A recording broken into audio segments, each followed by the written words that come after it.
folks? Welcome to episode 93. Hello. We're I'm so tired. close to 100. This is the one where Bane has to make sure he's recording because I forgot to open Audacity. We're recording. It's captured. All right. Okay. Okay. So Hell yeah, yeah. Did you tell the podcast yet that you have unlocked the secrets of infinite terabytes of storage? no, this has not come up yet. So He says a little bit of it. well, this is outside of return policy. Almost return policy. So I ended up getting 4. One of them is not with me because I gave it to my mother because she needed one. 4 hard drives for the price of 1 because Walmart, in their infinite wisdom, somebody grabbed like a box. It did not have a quantity number, so admittedly, I would have done the same fucking thing. You're at a warehouse at Walmart. Who gives a fuck? You're just putting shit in boxes. But one time, being a Walmart Plus subscriber has actually helped me out here. Talk about Walmart Plus. Yeah, Walmart, Walmart plus 4. 15 terabyte plus, yeah. So I got 20 terabytes in a box because a box of them had 4 in there. And I think I posted a photo in here, but I'll resend it. Cause I ordered that and a pair of Crocs because I needed house shoes.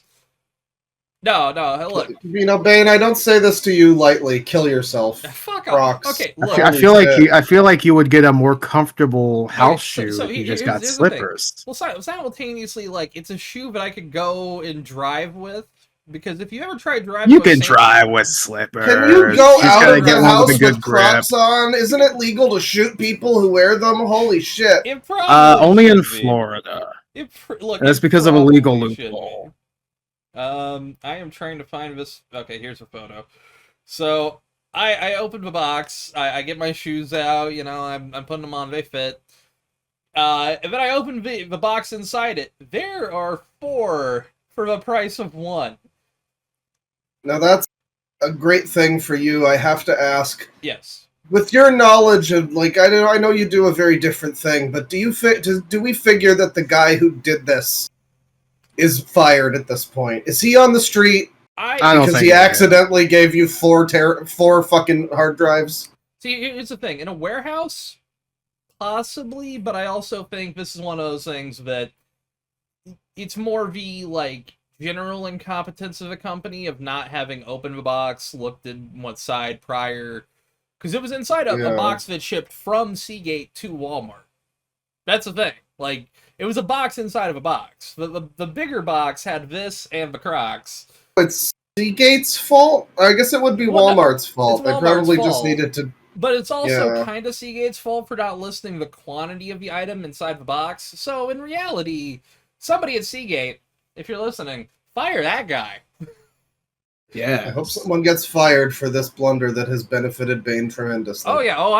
I am not giving. I love corporations. I love it when they succeed and everybody else fails. Yeah, like I'm not giving any of these up. That's awesome. Fuck them. Corporations are people. What part of that don't you understand? Yeah, of course. I think legally, actually, they are.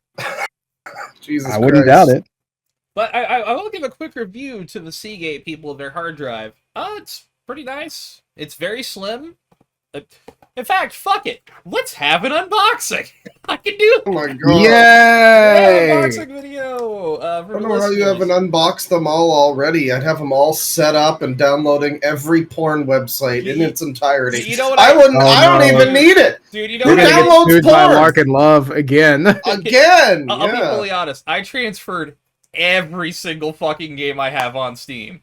The problem with that is some games are very slow on this, so I have to. Although what you could do instead of transferring the games over and like from Steam and having them launch through Steam, what you could do is you could put everything on Steam and then like technically have it installed on your C drive or whatever you use, like your SSD, and then move them over every time you want to play. But honestly, like, having, 100 some odd gigabyte games just on there, so nice. Yeah, that's the thing, though. How do they load? Because I remember when we were playing Left 4 Dead 2, it took you a little while to get in fucking game. Yeah, so me, Claw, it was Gabe and Olivia, right?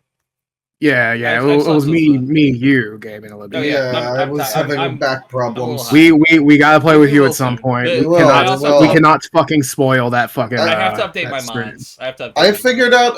It took me a bit. I figured out how to get my epic funny spray in the game, which was weirdly complicated. So did you? I gotta do it. Because that one it's different compression algorithms from like between like Paint and GIMP. It's weird.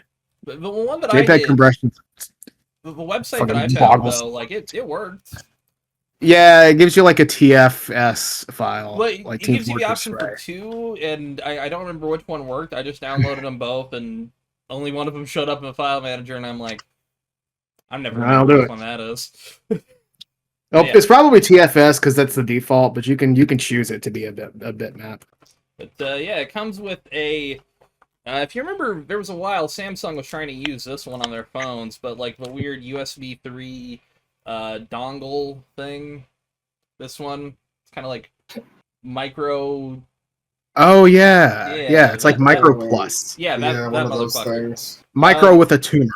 This is my biggest problem with this fucking thing, other than this hard drive speed, is that it is almost as long as my arm. Which my external hard drives thing is about a cubit, which is a strange form of measurement to just pull out of your pocket, but basically the length from your elbow to your fingertip. Yeah. That is a traditional cubit. Yeah, because they're all fucking different. Grab something for comparison for this. This is the size of a hard drive, and then here is a Joy-Con 2. It is literally the size of a Joy-Con 2. Comparison?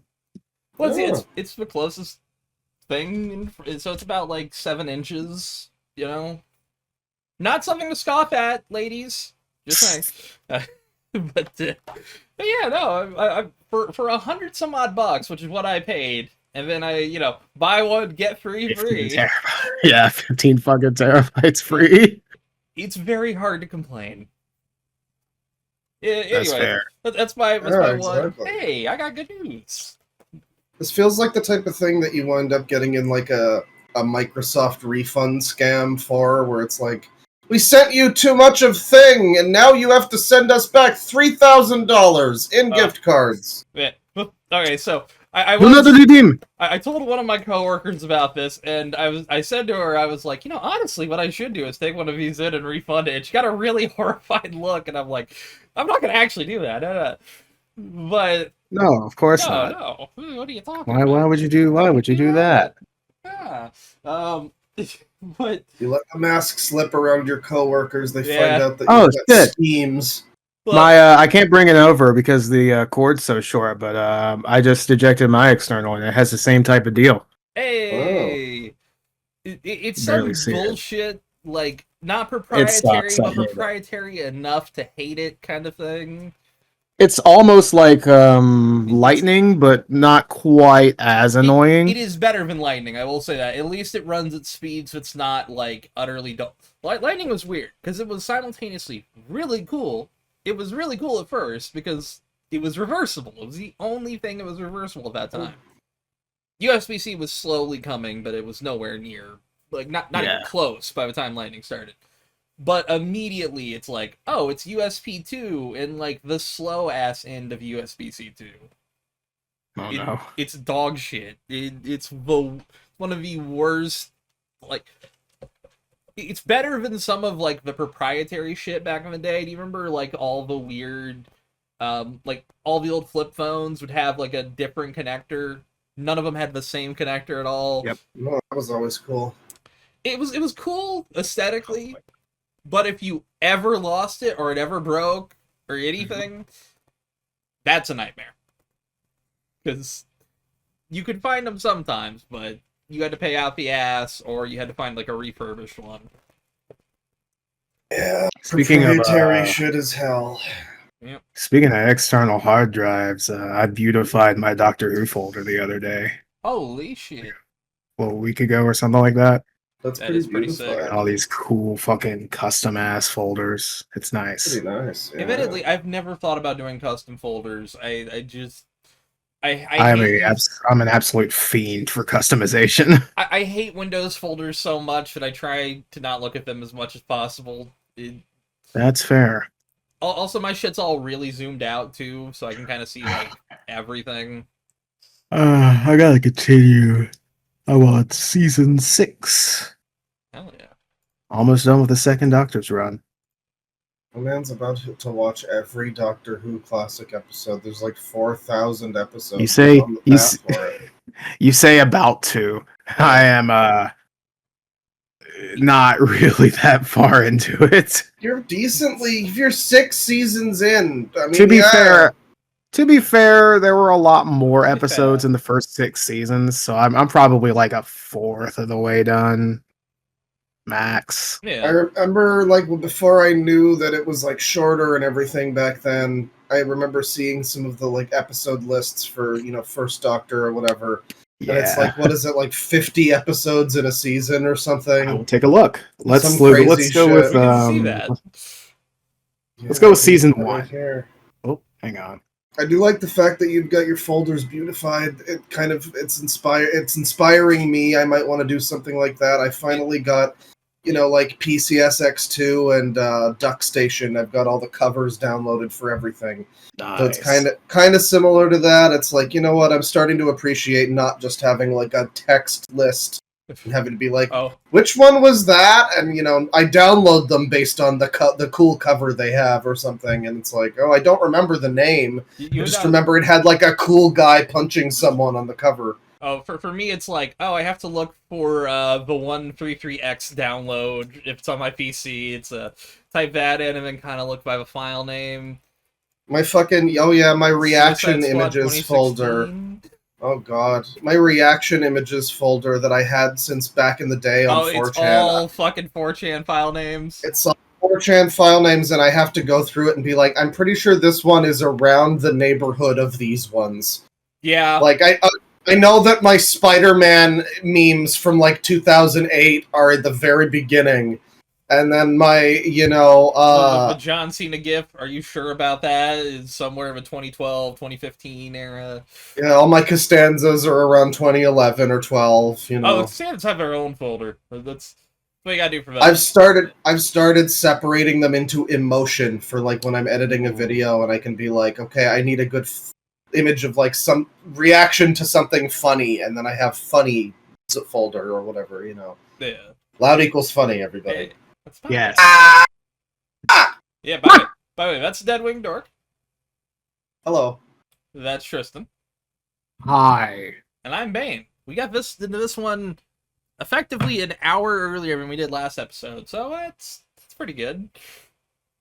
We're almost at 100 episodes. We're still unprofessional, and that's why you love us. Oh, yeah. Imagine if we had... I don't know if all of you guys have seen the Nerd Crew videos from Red Letter Media. I have. The hyper-produced like podcast where everybody has like Rode mics and cool headphones and a shelf of fucking Funko Pops and Avengers bullshit behind them and Kylo Ren figures.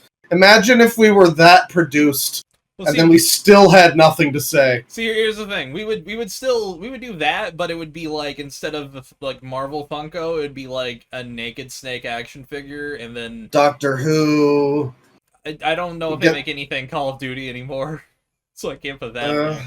I gotta get one of those like $300 Kiryu figures that has the different outfits.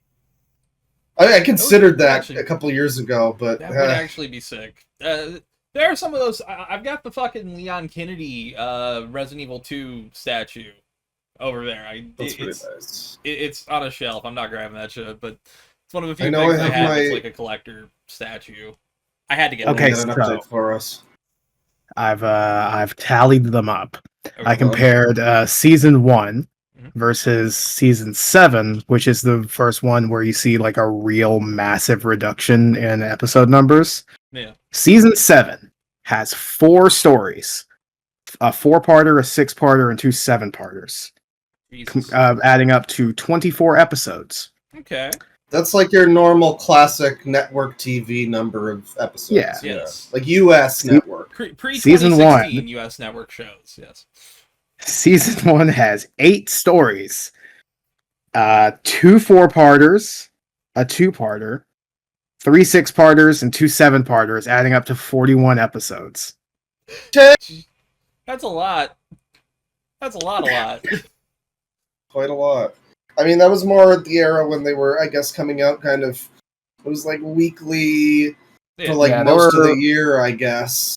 Yeah, I think they took like a few weeks break. Yeah, at the end of the season.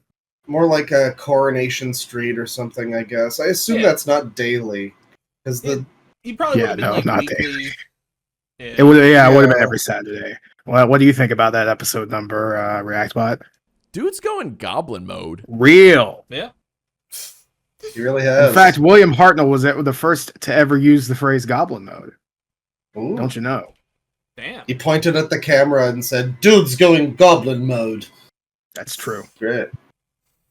Oh, God. You're drinking Red Bull. I gotta really quick talk about Monster Energy for a second, because I have recently... You've been giving yourself kidney disease with Black Ops 7 promotion? I am not even kidding. I went to go piss one point. It was like noon before a break. And I went to piss, and it looked like Monster Energy or like Mountain Dew was coming out of me, and I was like, I gotta stop for a week. Jesus. Don't take any advice from this guy. Yes, yeah. I mean, look. I'm glad I gave you my code to save your fucking kidneys. Just that little extra bit. I still have I've got 2 right here, and then I've got 2 more out in the car that somebody gave me. But so there's currently promotion for Black Ops 7, and that's for like double XP and stuff. And because I play these games a lot, and double XP is kind of necessary. Yada yada yada. I'm confused. Why do you need double XP? Isn't that just literally a thing you get if you don't want to play the game that much? That's like, I don't things faster. I want to skip through all of the gameplay so I can get to. That's the thing. It's a modern battle pass type thing. Yeah. You would have to play the game as a full-time job to unlock everything without it. I guess so. Not necessarily. I've done pretty good on a later season. 8 hours a day, 5 days a week. That's a full-time job. All right, fair enough. But yeah, so there's little codes on these, and I will redeem this by the time this episode goes even to Patreon. So if you can, we can't even see it. Yeah. But it's on these tabs, and I could barely see the one that I copied down. For all I know, I could have put something down wrong. I fucking hate the taste of Monster Energy drink. It's the worst. Even the white one. The white one's I great. usually don't drink the white one just because. Isn't the white one? They don't have the white one. Is that the funny boomer meme? That is the funny. Yeah, it's a sugar-free one. Also, the sugar-free. The only one they have at work other than the zero sugar one, which is even worse. Yeah, the zero sugar one's bad. You gotta get zero ultra or whatever it's called. But the only other one they have is the Java Monster, and I'm like, there's no way that's gonna be good. Like the coffee flavored one. Yep. Yeah. I think no way. If I want to drink coffee, I'll drink coffee. I've never had default Monster, but I think they did have like an orange dreamsicle flavor or something, which I remember liking. Monster tastes and feels like it erodes the lining of your stomach, but I don't mind it.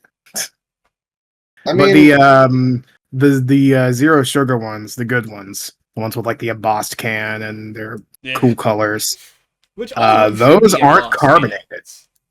Yeah, but those aren't carbonated, and they're pretty good. That's weird. I didn't know. Yeah, at least as far as I remember, I might be bugging, but I don't remember them being carbonated. I mean, honestly, you can tell me if it's carbonated. If it's carbonated, it's nowhere near as intense as the default.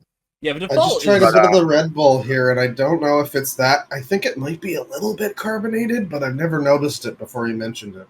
Yeah.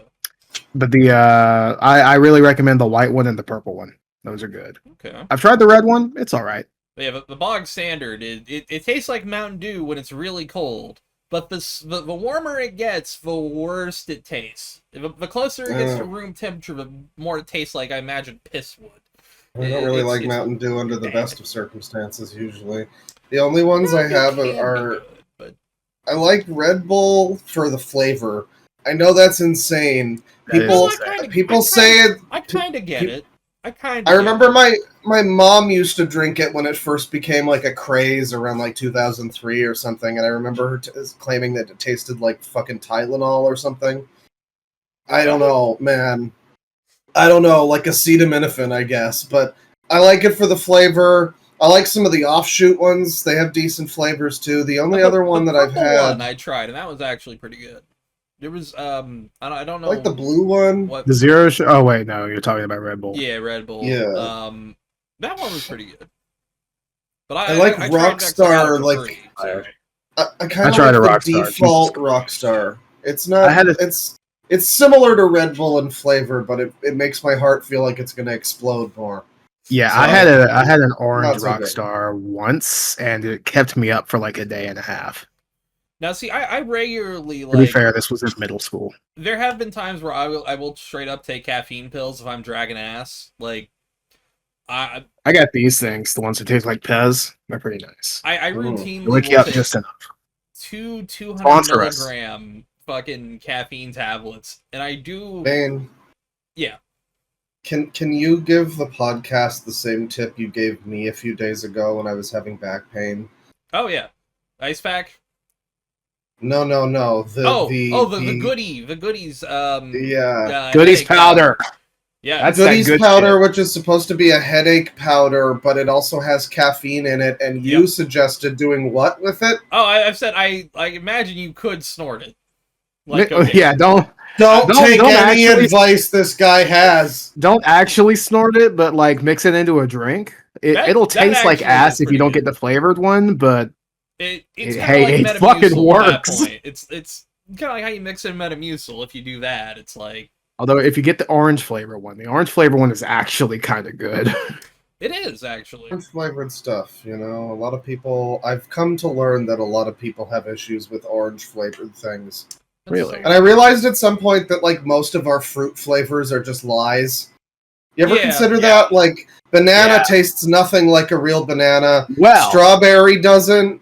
Well, I know real bananas are fake bananas too. I've heard the banana flavoring is modeled after the Gros Michel, Big Mike, the banana, and that is now functionally extinct. Like it's grown like in some specific greenhouses, but there was this parasite that fucked it up. And the modern banana is the Cavendish. Ooh, fancy. Which they like genetically altered or something to make it taste different, didn't they? Yeah, I think it was mostly just genetically altered to make it growable in different climates. I think. Okay. Yeah. I'm not entirely sure how the Cavendish came to be, but rest in peace, Big Mike. Well, it's also like artificial scents are weird. Have you guys ever actually tried to smell a strawberry? Yeah. It just smells kind of wet. That's it. Well, no, I mean when you cut a strawberry, it's got when you bite into it, you smell it. I think it's I think what you're describing is what I feel with like watermelon flavor. Where it's like a watermelon has the faintest of fucking flavors, and then you buy something like watermelon gum, and it's super fucking flavor blasted explosion of fruit flavor in your mouth. Like what you want a watermelon to taste like after tasting that. Probably. Have either of you heard of the phenomenon? Maybe it was Bane who told me even the phenomenon where you're supposed to put like yellow mustard on a slice of watermelon and try it. Apparently, I might have. Apparently, yellow mustard and watermelon apparently complement each other in such a way that they have sweet and savory, like an umami thing.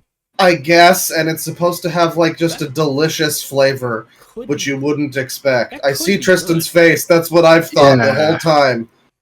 But there are some things. What do you think about it, Reactbot? Whoa.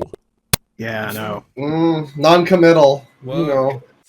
I'd try it if I got if I get watermelon for a deal and have mustard laying around. I mean, I'll give it a bite at least, you know. At very least, like, one little trial. Because there have been times where I'm kind of like, I don't know, it sounds gross. I try it, I'm like, oh, fuck, alright. That kind of fucks, actually. Also, I used to really like dipping my... Huh? I was talking about the kitty. Oh. Oh! You can barely see her. Yeah, our new guest. Let me see if I can coax her up. Come on. Anyways, come on over. Think what you're saying while we coax. I'm not gonna put her in the thumbnail. I don't feel like it today. You're good. I was gonna say something and I kind of forgot what it was because I was looking at the cat. Admittedly, That's okay. kind of forgot to. We were talking about food stuff. Yeah, flavors. Tristan, you want to go to number 6? Yeah. Yeah. Hang on. Oh. Yes. All right. Well, she's just gonna chill here for a minute. Hell she yeah. is. Oh no! You're stepping all over the keyboard. Come and see her. She is. Whoa. She's Step clicking. on she should She's step clicking. on F7 and get ReactBot to say something funny. Like this if you're watching in 2024. Oh, Yes. oh, is she gonna step on it? Oh no, she's avoiding it. Come on. Millennial cat break achieved. Sorry. I had to. She's doing her best. I can't She's just complain. trying to get along. Again, love cats. I ain't complaining. Cats are pretty nice. I got no complaints. Oh man. All right. I'll let you go. I guess I'll talk a little more game stuff. I've played a little bit more of Metal Gear Delta. It's still really good. Hell yeah. It's still Metal Gear Solid 3. It really is. You know? It's simultaneously weird because I've been playing this like back and forth with Battlefield 2042, which, God, I'm so ready for that to be done. So number 6, heavy cannabis use may impair working memory study finds. Damn, that's crazy. Damn, I'm about to. It goes to show that I forgot to even I forgot I even told you to bring that up. That's great. Hell yeah. But yeah, no, Battlefield 2042. Holy shit! I'm so ready for it to be over. One of the weekly challenges. I've been doing this they got a thing and you unlock shit for Battlefield 6, which played well and I'm buying, so I'm trying to get it all done. God damn, one of these challenges has been so fucking annoying. The challenge was deal 2,000 damage to vehicles, which it's a Battlefield game, there's a lot of vehicles. That should sound easy, right? When everyone is trying to do that, suddenly it becomes a goddamn nightmare. I have been fighting with like, literally 128 people, where almost 60 other players on my team are engineers trying to do that exact same fucking thing. I hate it. I'm so ready for it to be done. Yeah, you love a good challenge or whatever, patch, anything like that, where it just completely fucks the meta for a little while, where the game's not even playable at a certain point because they've just like incentivized something to the point where everybody is fucking doing it now. Yeah. So you can't even play the game properly anymore. Well, the other two challenges were, like, because these were weekly ones. They would expire after a week's over. The rest of them are still on. Like, you can make the rest of a week, but you have to finish this one by the end of a week. The other ones were revive 20 teammates or squad members. Incredibly easy. You can do that in one game. Win one round of breakthrough. You have to play breakthrough. That sucks, but easy to do. This one, I literally did not finish until about 3.5 hours ago. And I started doing it on Monday. As an AI language model, I am unable to react to this. All right, man. Yeah, all right, fair enough. I wouldn't blame you. No one asked you to, buddy. But God, I'm just so ready to stop playing this fucking game. That's all I got to say about that. Anyways, yeah, let's go into stories. Or anything you want to go into. All right, I was just going to say the one thing I wanted to talk about this week was that I decided to pick up a Final Fantasy XI online game. Oh, yes. The one that most people don't remember exists. Well, I mean, I guess PlayStation 2. Yeah, it's from 2001. So it was on sale on Steam, the like complete collection for I don't know, like $12 Canadian or something. I'm like, you know what? That's not too bad. I've wanted to try playing it like since I knew it existed. I've been kind of curious about it. You see these old screenshots, and I'm just like, I wonder what an MMO on the PS2 was like. And well, now I know. It's yeah, you get a 30-day online trial with it. Fun thing, since I installed it, I heard about a thing you're supposed to use that lets you add like plugins to it, can kind of increase your experience. Like there's a a thing that adds like a mini map to the side of the screen while you're walking. Doesn't have that by default, but if you get this program called Windower, it does that. So I install this thing. It seems to circumvent Steam stats. So according to Steam, I've played this game for 4 minutes total, and I'm on a 30-day trial. So technically I could play this game for like 28 days, pull my card from Square Enix, refund the game on Steam. I checked, it doesn't say. 14 doesn't let you refund it, because I think they know. Because 14's newer and more people play it. 11 doesn't have anything that says you can't refund it. Technically, I've played this game for less than the 2 hours on Steam's thing or whatever. So, if I really wanted to, I could get this experience for free, but... Okay. Well, in the future, if you want to circumvent that, what you're going to want to do is you're going to want to go into the launch options. You're going to want to put the path in the start in bit. Hang on. Oh, I forgot that was in Steam Big Picture. Hang on, let me get out of that. That's annoying. Also, really fast, dude, I'll use it for my TV. Really fast while you're pulling that up. Also, Hollow Knight Silk Song finally fucking came out. Yeah, it's a Christmas miracle. I understand it's even more bullshit hard than the first game, and people are having some trouble with it. I have not started playing it yet. It's on Game Pass. I'm going to start it soon. It's just been a long fucking weekend, you know. Yeah, but no, where it says target and start in. Actually, I'm gonna make 100% sure I have this right. I'm gonna check it Daggerfall because I have that set to launch Daggerfall Unity. Okay, selected launch option. There's a little text box below. You're gonna want to put in quotes the path to the new program, whether that's Daggerfall Unity, Skyrim, script extender, the program for fucking Final Fantasy 11. Then you're going to want to put %, no spaces after it. Okay. And then interesting. So you can circumvent that with a few things. Then that's cool. Okay. Yeah, if I really wanted to, I could change fucking like Resident Evil 6 to something that I actually want to play, and then trick people into thinking that I'm playing Resident Evil 6 for 700 hours. Oh man. I got a few games I could easily do that with. Could be the Resident Evil 6 version of that guy from 4chan who listened to In the End by Linkin Park like 700,000 times. Yeah. Hey, that's just a great background. He's still playing it! Do you wonder if it's still going to this day?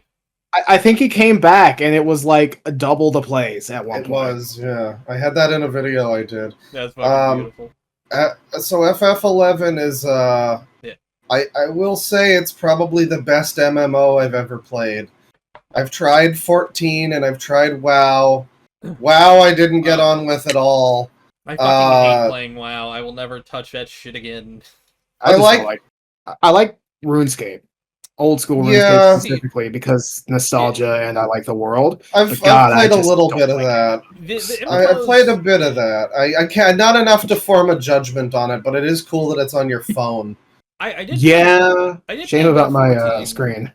Oh yeah. The worst part about 14 for me was I bought a subscription before knowing that you had the trial, and then it doesn't let you continue if you buy the subscription playing the trial. Oh. Awesome. So I'd have to make a new account. I'm just like, I don't really want to do that. I want to be real with you. I played 14 for like 200 hours or something a few years ago. I got through the whole storyline of the base game, which it's kind of really fucking annoying with 14 because everybody's like, oh, I know it's boring now, but just when you get to like the 4th expansion, 500 hours later, it's so much better, bro. The quests get really good, and I'm just like, I just don't... Destiny fan, I don't know, man. I understand having to suffer through multiple bad expansions to get to a really fucking good one. To be fair, I have heard that 14 is free up until you get like to a certain level. It is, but level 60, unless you fuck up like I did. Like, it literally won't let me switch out account. It's like, that's a lot of progress I fucking made, bro. I don't want to pay again if I can play for free. Well, now you get to have all of that progress again. Honestly, I mean, they gave it for free on Xbox for Starter Edition, so I may do that again, but I don't see myself doing it anytime soon.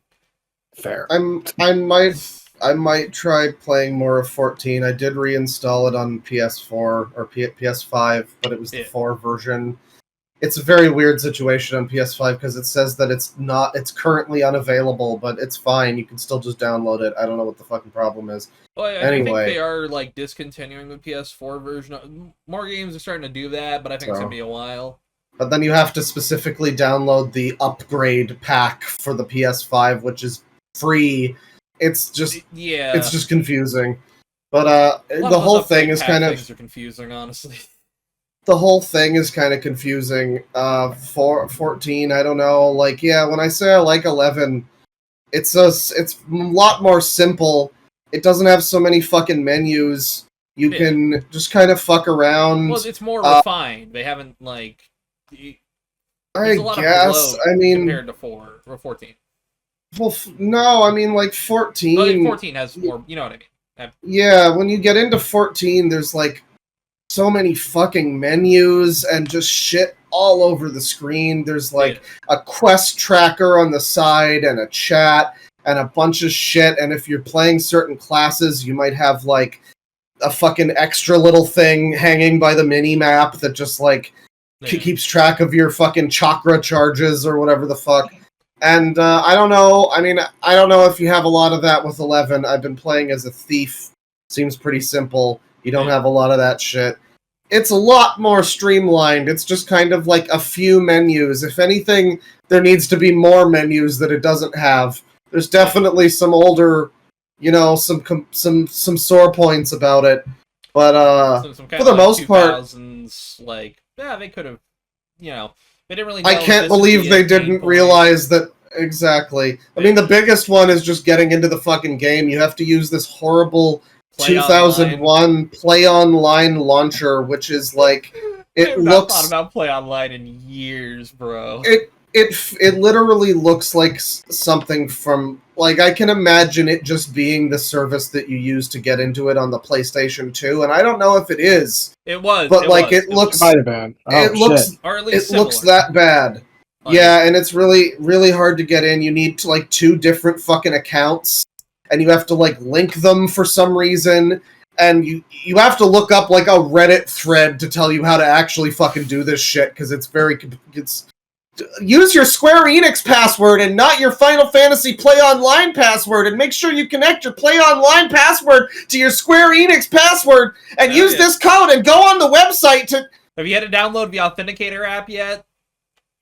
No, but... that's what I wanted to... I had to do that for fucking GitHub. Hold on. I gotta... Well, actually, I'll just fucking describe it. I got one of those physical, like, keys that the things that you press and it gives you a 6-digit code. Because I was so tired of using a fucking Authenticator app by, like, day 2 that I bought one of those when I started playing fucking 14. It was easier. It was easier. Jeez.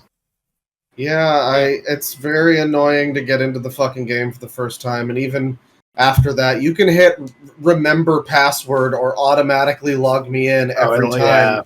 It never does it. Yeah, so 2001 launcher for an MMO, not the best thing to use in 2025, if you could believe it. By the way, I'm looking here. The fucking size of 14 is 114.6 gigabytes on Xbox. Clearly AI. Probably a lot of it. Yeah. It's Square Enix. What can you say?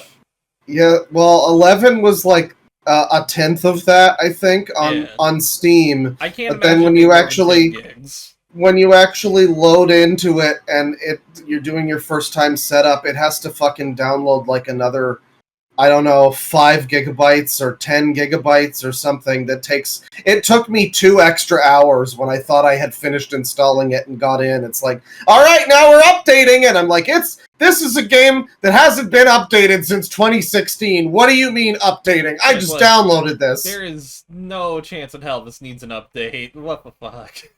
But, yeah, I mean, I've gotten into it. I'm level 41 with my Thief. I've played it for just a few days now. People always warned me off of trying this because they said that it's really, really slow and miserable. And I'm just like, I don't know, maybe you played it when it was like that. At this point, there's a lot of shit that speeds up the process of like leveling or whatever. Yeah. And I've gotten into a few different storylines that are fun. All of the expansion stuff is just happening in the world. You don't have to like finish the entire base game campaign to get to the next expansion. It's just like you just go somewhere and you encounter something and you get some stuff going on. It's pretty cool. I do think I recommend it if you want to try an MMO and you're on the fence about it. I don't usually like MMOs because, yeah, like the 14 experience, it's just a bunch of fucking shit all over your fucking screen, and it's like confusing and annoying, and it's all. I don't know why every MMO has to have the same like terms. Why they all have to be, mobs and raids and tanks and all this shit that has to be in every single MMO ever. I mean, a lot of that, like, some of it's just, a lot like, of it's simple, WoW, but some of that's also WoW. It's like, burnt in their head, so they take it over. Well, that's the thing. 14 is like a WoW clone. It's different from WoW, from what I understand, but it is like it's post WoW, so everything takes a page out of the WoW book. Meanwhile, 11 came out like 3 years before WoW, I think. So, a lot less refined. It's interesting. You can also play it with like a party of NPCs instead of having to hang out with like annoying cat girl furries on the fucking in-game chat who are talking about Hatsune Miku and asking, "Chat, is this real?" in the video game. I want to die. There was somebody in that fucking chat that was like starting political arguments about how Drumpf is going to kill everyone, and I'm just like, this is a fantasy game, please. We're playing fucking Final Fantasy. Can we talk about I don't begrudge you thinking what you think, but this is a fantasy game. We're playing an MMO. Yeah, the last one, which is crazy. Yeah, there were no other fantasy games after Final Fantasy 11. Yeah. It's true. Well, in took them some 11 ways, times to get the actual Final Fantasy. In some ways, that was, the end of an era. It is interesting if you look into 11 at all. They were planning on making Final Fantasy 11 be like the future of the Final Fantasy series. Every following game was going to be online, and that was in like 1999 when they were planning this, and then realized, wait, that's stupid, and didn't do that. Yeah. So hey, well, hold on. You saying we still have dial-up? Fuck. Yeah. You also got to think that game was made way before broadband, so it's got to be super fast. Like you probably can do a lot of shit without. I've never had any lag or anything. Yeah. Honestly, more games need to kind of focus on, latency and not bullshit like they do. But bullshit makes us money. I know. True. Yeah. No one's buying battle passes because of low latency. They should make that a feature, though. You get better connections if you spend money on the battle pass. Oh, that would certainly go over perfectly. Oh yeah, everyone would love it. Sort of circling back to Battlefield 6 in two ways. Simultaneously, they kind of did that back in the day with Battlefield Premium, where you could buy that and get dedicated server access, so like you would jump ahead of people in queues. Oh, so it's fucking Fallout first. It literally was Fallout first, but you got the DLC instead, and it was a one-time. Did they ever you don't even get the DLC with Fallout first? I guess the DLC is all free. Yeah, everybody gets it actually, which is kind of nice. But... Did they ever do the thing in Battlefield where I think it was like John Tortellini who was talking about like charging money, real world money to reload in battle? Yeah, no, they never did that. The closest they did that was Dead Space 3 with buying the parts, I think. Yeah, like the stuff you use to make equipment, I think. Yeah, that was the closest to that they ever did, and nobody bought those. Noted classic video game Dead Space 3 that everyone loves and talks about to this day. The second campaign was actually pretty decent, but you had to suffer through the first campaign to get there, and had to also buy it separately too, so yeah. No one wants that. Yeah. They're never doing another Dead Space game. You're never seeing that fucking franchise again. I don't They did know. the remake. How successful was the remake? Not very. I forgot. It launched kind of at a bad time, and then the wasn't it like flopping was not good for it either. Yeah, although there's that new Protocol Chronos game. That might have. I'm not sure if that's good or not. I haven't heard anything about it. I've heard pretty good things. Like, what are we talking about? The new Bloober Team game, Chronos. Oh yeah, the one that also looks like Dead Space. Yeah. I want to get it, but I just kind of, I was gonna go somewhere this weekend, but I didn't end up going, so I didn't spend money on things like that. But I also, this is another separate thing. I thought about buying Star Wars Outlaws because the Switch 2 version apparently is not total dog shit, and I need a game to play on that. Oh my god. It actually has ray tracing on a 10-watt handheld. That's kind of impressive. Jesus Christ. Yes, that's kind of impressive. And it runs at a mostly stable 30.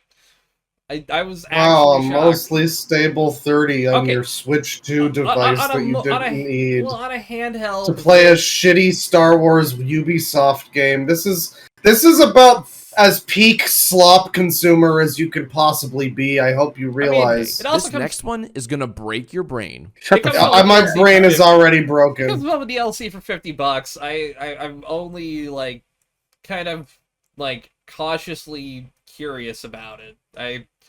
It can't be the worst Star Wars game, objectively. That doesn't mean it's good.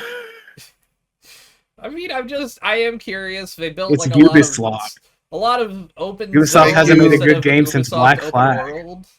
Let me know if Assassin's Creed 4 Black Flag. Let me know if the Star Wars game makes you dance for Han Solo. If so, hey, that's peak, actually a good song. I actually kind of hate that I like it.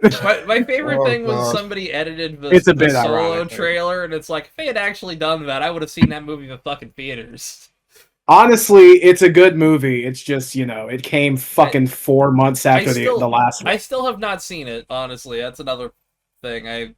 I've kind of dipped out of Star Wars. I feel happy. I couldn't tell you what's going on in Star Wars. I haven't watched anything since actually I watched a bit of Andor. I have it downloaded. I still want to watch Andor. Andor's good. But I watched like half of Andor season 1, I think, and then I just fell off of it. Solo's good. Yeah. It does have a big issue with being way the fuck too dark in some scenes, though. Way too many movies do that. Requiem. Yes. Yep. Yeah. Way too many movies do that. I don't know what the fuck that. I guess it's meant to like mask some shitty special effect or something. No, because the scenes that I'm thinking about didn't really have special effects. It was all like on set because it was just fucking. Oh, here's Lando walking around the fucking Millennium Falcon. See, admittedly, all you need is a fucking like a couple stilts and a weird board with greebles all over it. I was also kind of turned off when they got rid of Lord and Miller working on that movie. I just kind of was like, a lot of his stuff did make it through though. That's true. I just it's one of those things where it's like, man, that's the reason I was kind of like, oh, all right, you're making. I think the reason. I think the reason that it's so dark is that it's built for like HDR. Yeah, that's true. But also who the fuck has an HDR display? I remember. Not me. I got my PS5. Not my local theater that I fucking watched Solo in. Yeah. When I got my PS5, shitty 2005 projectors. I got the Demon's Souls remake, and I had a TV with HDR, and I was trying to play it on there, and it just looked like it was HDR was all set up. The TV worked with it, and the fucking game used it, and everything was working, and it looked so bad. I mean, like, they're specifically in, I don't know if either of you guys know, it's the level where you're, like, going up and down the fucking jail with, like, the squid monsters that attack you. Yeah. That's fucking that was like it's like a very dark area, and yeah, it just looked like there was something wrong with the fucking picture. See, I don't know. I have had a bad experience with HDR. HDR is weird because, like, for movies and television, I actually think it's kind of like a big high point of change right now. I think it's a good thing. For gaming, it is one of those things where it is either amazing are utter dog shit and completely useless. There is no They have to like calibrate it properly, and if you just get somebody that slops in HDR and it just uses some preset settings or whatever, then it doesn't look very good. The best HDR game I've probably ever played was like The Division 2. It looked amazing in HDR when they had it as a package. Heard good things about Metroid Dread on the OLED screen. I have no. That's not HDR though. That's just the OLED screen. Yeah. Okay, I played Resident Evil 8, and also I think the 2 remake in HDR. Yeah. And it was good, but it was also like really fucking buggy because I think my PC kind of supports HDR, but my TV does. It was weird. Like that's if I launched it like right now, I don't think I could get HDR running. But the one time that I got it to work, it was pretty cool.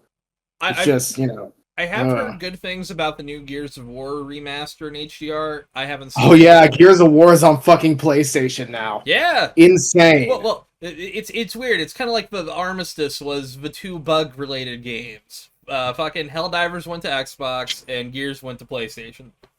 It's like the official day that the Xbox stopped being a contender. Well, it's simultaneous. I'm gonna give it. I'm giving it until Halo comes out on PlayStation, which I think will happen at some point. But Xbox still has at least one functioning arm and can kind of throw a punch. Here's the thing. The way I'm looking at it is like up against PlayStation, who inexplicably has 2 hands on one of his arms. That's where it went. Yeah, exactly. Yeah, that's Gears of War. Yeah. But it's one of those things where, like, I think it's finally both of them realizing that you're never going to get somebody who will only buy an Xbox to buy a PlayStation and vice versa. You're never going to break those people out of there. Same with, like, you're never going to get somebody who is playing on PC to go to a console. It is those things where people are so locked to these platforms that inherently they're looking and saying just like PC thing is like kind of different though, because it's like you do. I guess from a business standpoint it's the same, but from a consumer thing, it's like either you're a stupid moron who's like committed his soul to Xbox brand, or you're just like a shut up, Bane, or you're just like a discerning PC player who's like, yeah, I don't really feel the need to buy a console that works worse than the PC that I have now. Also, I can have a booby mod. True. Well, that's true. No booby mod for Astrobot, though, unfortunately. Or you can be a dumb, stupid idiot and buy all 4. Yeah, all 4. All the 4 competing consoles, for sure. Stadia. Yeah. Fuck off, Bane. Look, it's a good PC controller now. You can't be mad at me for that one. I mean, just be a normal person and get an 8-bit Do Ultimate 2. In reality, what I did was I just pre-ordered 4 really good PC controllers eventually. I gotta get myself a good retro style controller like that. I tried to get I think I mentioned I got a dongle for my PS2 controller, and it just all the buttons are fucked up, so it's like useless. Yeah. I do recommend. I think I've become an 8-bit Do kind of guy. I don't have the actual controller here with me, but it's just this with fucking sticks. Yeah, the SN30 Pro. Yeah, or the Pro if you want, but it's basically just what I mentioned before with thighs. Yeah, it's basically like that. That's one of sticks, and then the Pro is. This actually isn't too bad if you'd only have like $15. It is the Buffalo Classic USB Gamepad, and I got this. Buffalo. Oh geez. When did I get this? It had to have been like 8 years ago, and it still works. Still YB like a champ. Speaking of cheap, also has turbo. It's really janky. Fancy shit. Speaking of also, I really quick. You could get a PlayStation Classic. Oh yeah. If you find a PlayStation Classic, those controllers. Because that's just free USB PS1 controller. That is pretty nice. You get 2 of them, and usually PS Classics go for like $20 American. I got mine for $25. Yeah. I got one when Amazon first started selling them for $50. I was like, okay, that's worth $50, and I modded the fuck out of that. Jesus Yeah, same. fuck, it's 300 Canadian dollars. I didn't know the exchange rate was that bad. Oh my god. There are times it cannot be super cheap. Hang on. I'm looking at it on Amazon. It's on Amazon. I got mine at GameStop. Hang on. Really quick. Here is a cheap pair of earbuds. Take a guess on how much I paid for these. Hang on. Let me see. $40. Cheap. 15. 20. Okay. Pretty good. All right, going back to GameStop like we did on last episode. Yeah. I think my dark mode is fucking it up. It might be. Just disable that. Turn your slabs into bigger stacks. There we go. $60. That's a lot more than I paid for mine, but I would say that's just barely worth $60. Considering all the mods and shit you can do, I would say $60. It is kind of hard to pass up, but if you're just playing the base games, do not pay $60. Yeah. If you're not gonna mod this thing, get it for like 15.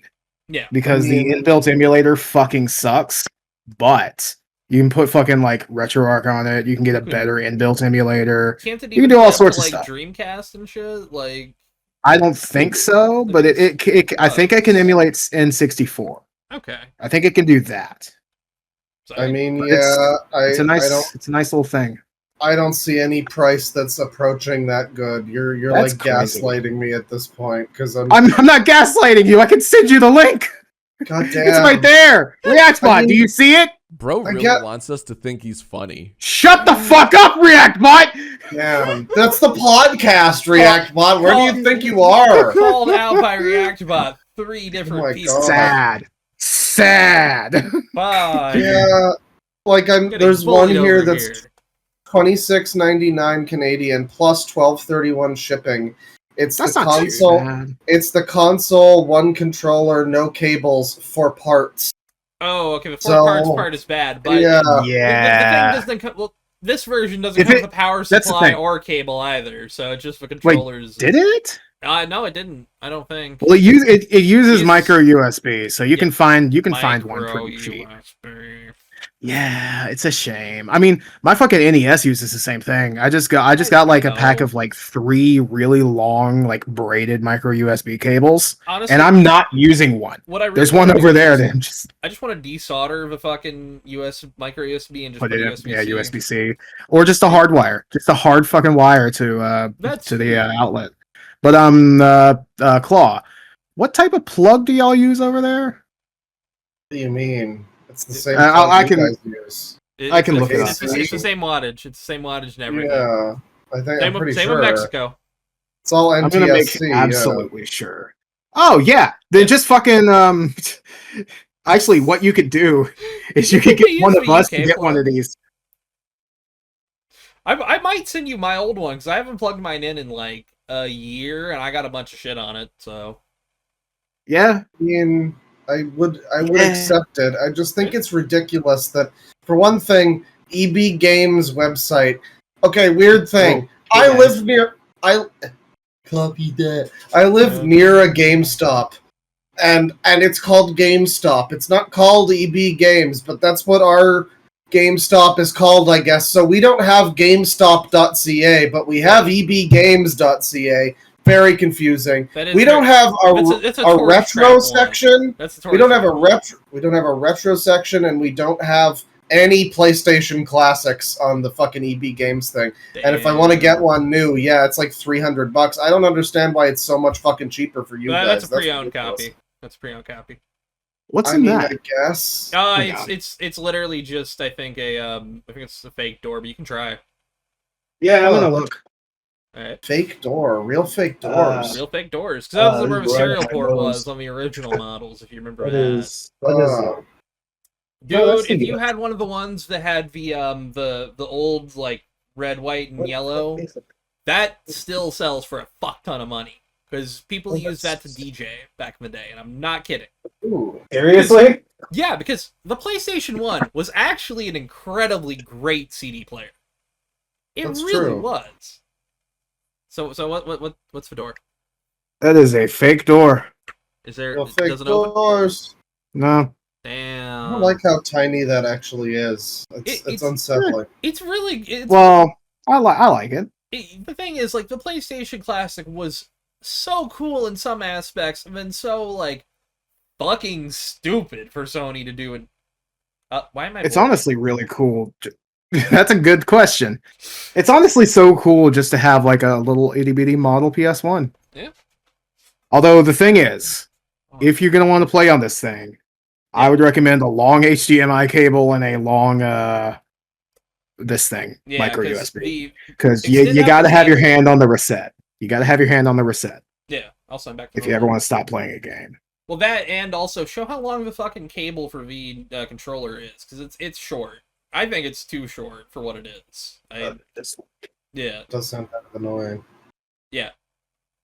Look at how long the fucking cable is. That is not long. It's not great. Yeah. It's not terribly long. It's 4 feet. It's not short. I'd say like 5 feet. Yeah. Mm. It's not 5 short. feet. However, the problem is, yeah, like you said, the base HDMI that it comes with sucks, and it doesn't come with a power adapter. I replaced it immediately. Yeah, it's also like, I mean, it's a fine enough HDMI cable, but it's not anything long enough for what you want. But that's the thing. You pop a fucking pop like a 10-foot or like 15-foot on there. I was talking about flash drive. Just pop a flash drive in the controller port. The other one's free for you to use, and you've got fucking Castlevaina Symphony of the Night on this bitch. Oh yeah. You got Army Men Sarge's Heroes. You got Tomb Raider 3. Just Tomb Raider 3. None of the others. Silent Hill. True. All of the Resident Evil games you want. I think I do. I think I do have all of those, except Tomb Raider 3. Fantasy. All of the Don't you have Fantasies you want. Don't you have an update for us regarding your Silent Hill disc? Yes, I was able to get $100 for it. Although I did throw in Tomb Raider 2 to sweeten the deal, just because I kind of wanted to get rid of it. I got the remaster. Well, I downloaded. You have a remaster. Yes. You say you have a remaster. It's fine. But you know, it is one of those things where, like, I do wonder if we'll ever get the PlayStation 2 Classic would sell like hotcakes. People love the PS2 absolutely. still. Absolutely. It is one of the few. Like, there's a couple of those classic consoles where it's like, how have you not made that? The Dreamcast Classic, that would be insane. Honestly, that one baffles me the most. You know what? No Dreamcast Classic. The one that baffles me the most is the fucking N64. That is one that Nintendo could make a lot of money. Nintendo doesn't need to. They have the fucking Switch 2 thing That's going the thing. now, I guess. That's the thing, though. There really aren't that many like standout games on N64, and the ones that are like so obvious, like Zelda, Mario. You could kind of just fill the N64 Classic with everything notable from the N64, including rare stuff. Now that they're allowing that, you know. Oh, yeah. I guess I think maybe the reason they don't. I can't speak to Dreamcast because that's a similar situation of like, yeah, there's more games on the Dreamcast, but there's about as many that are. Yeah, well, there's about as many that are like as good as the as N64 on the Dreamcast. You know, it's a big selection, but a lot of it is kind of schlock. But PS2, I think maybe the reason they're not allowed to do PS2 is because of the whole renderware thing.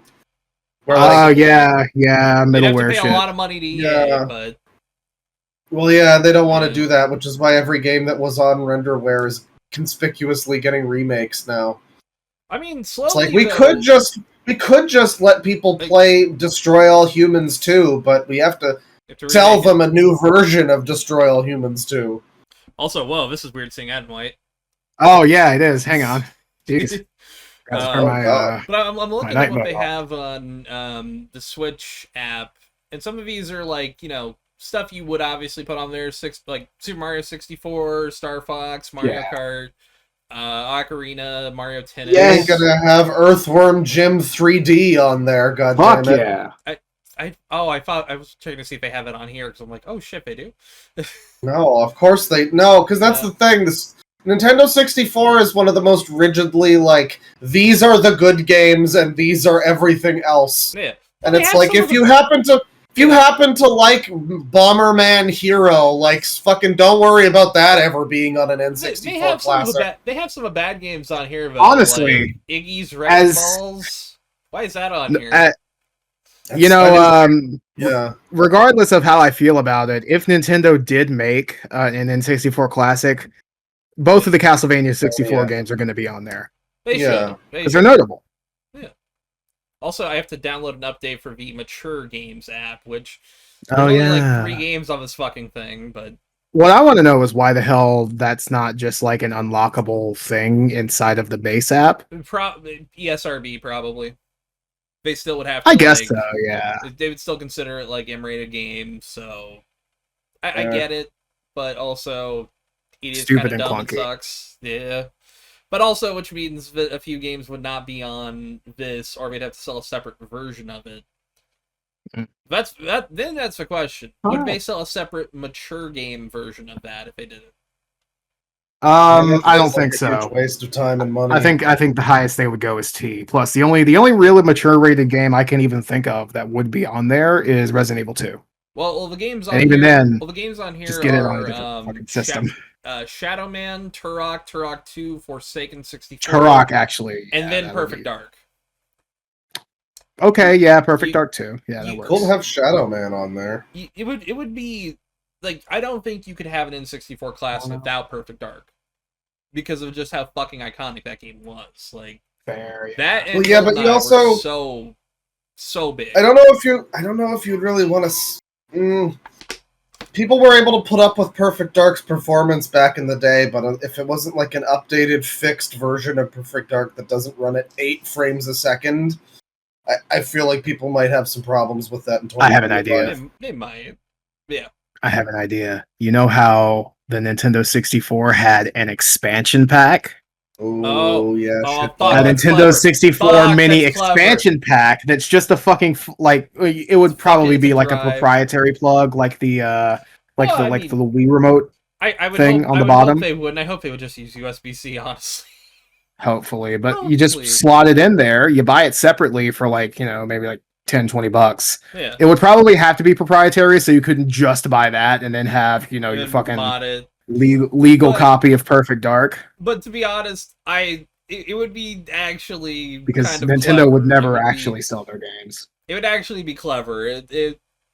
I would find that kind of cute. Actually, I'd be like, all right, I'm not gonna buy that because I'd probably just mod the fuck out of it. But it would be so cool to have the expansion pack and then put it in. If they did do that, they could also do something like remaking the controller packs and having it so that you could put your fucking Game Boy pack. We could put the old shit in too, because they have been good with that aesthetically, making it all the same things. Because the buttons don't click in on the GameCube controller because they didn't click in before.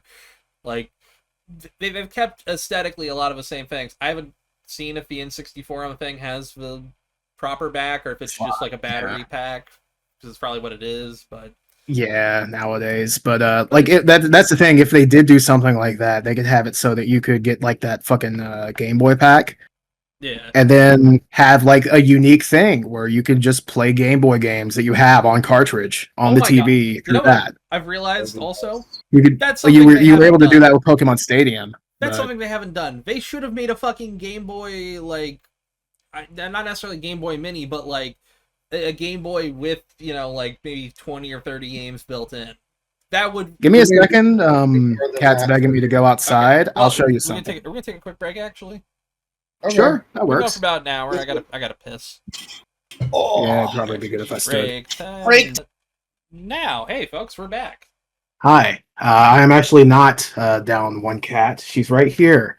She's right here. She's just kind of sitting there. She wanted attention instead of leaving. The exact opposite thing.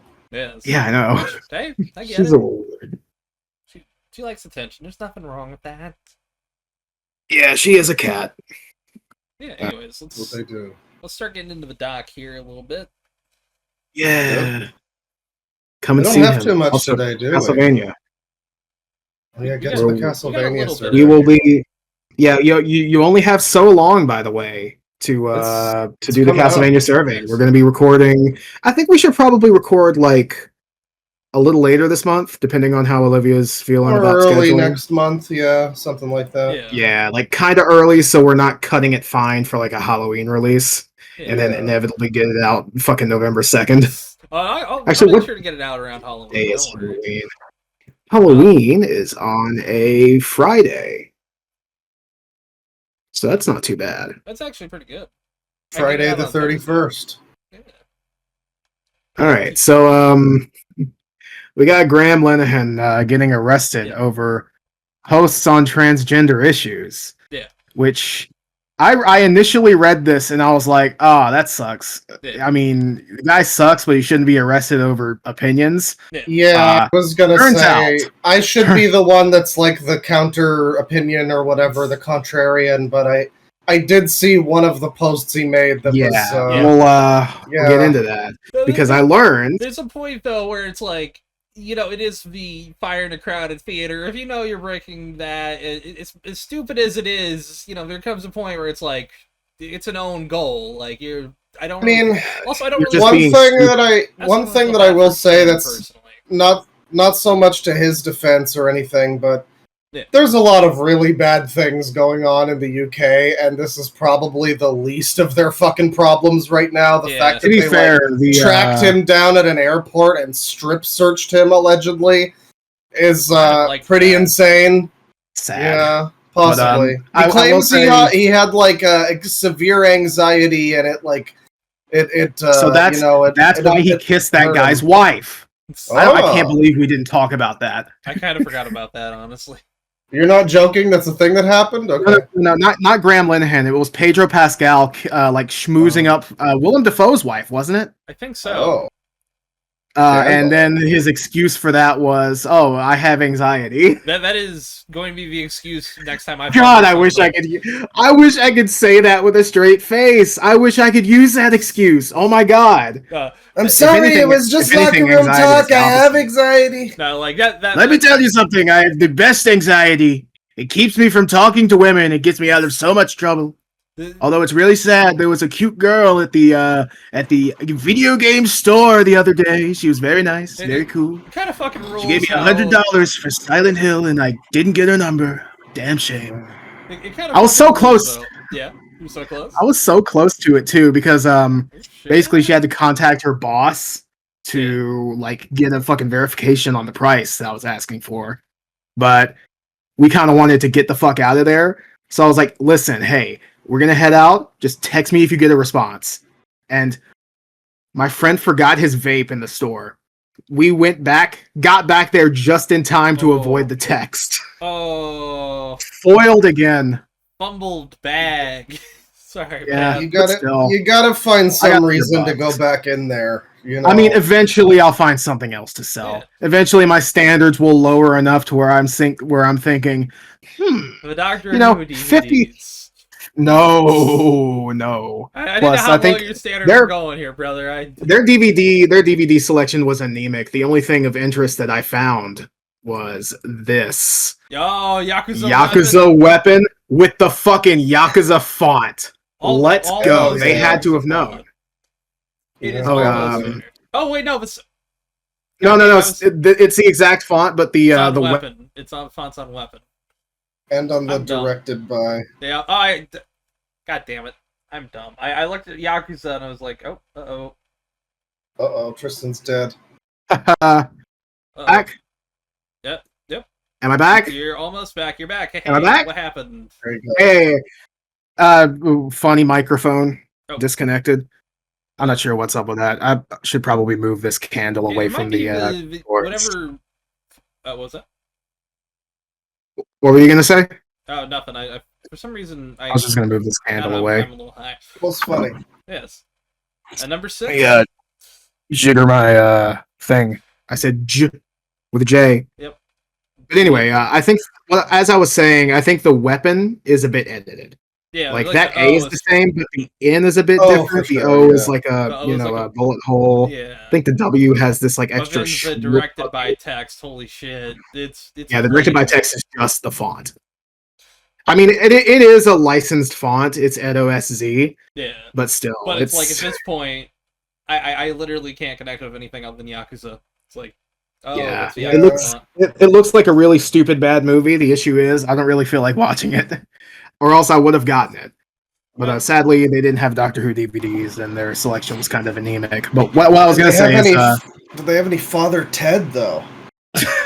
I don't think so. I didn't, double check any of the boxes. I wasn't quite looking for that. Yeah.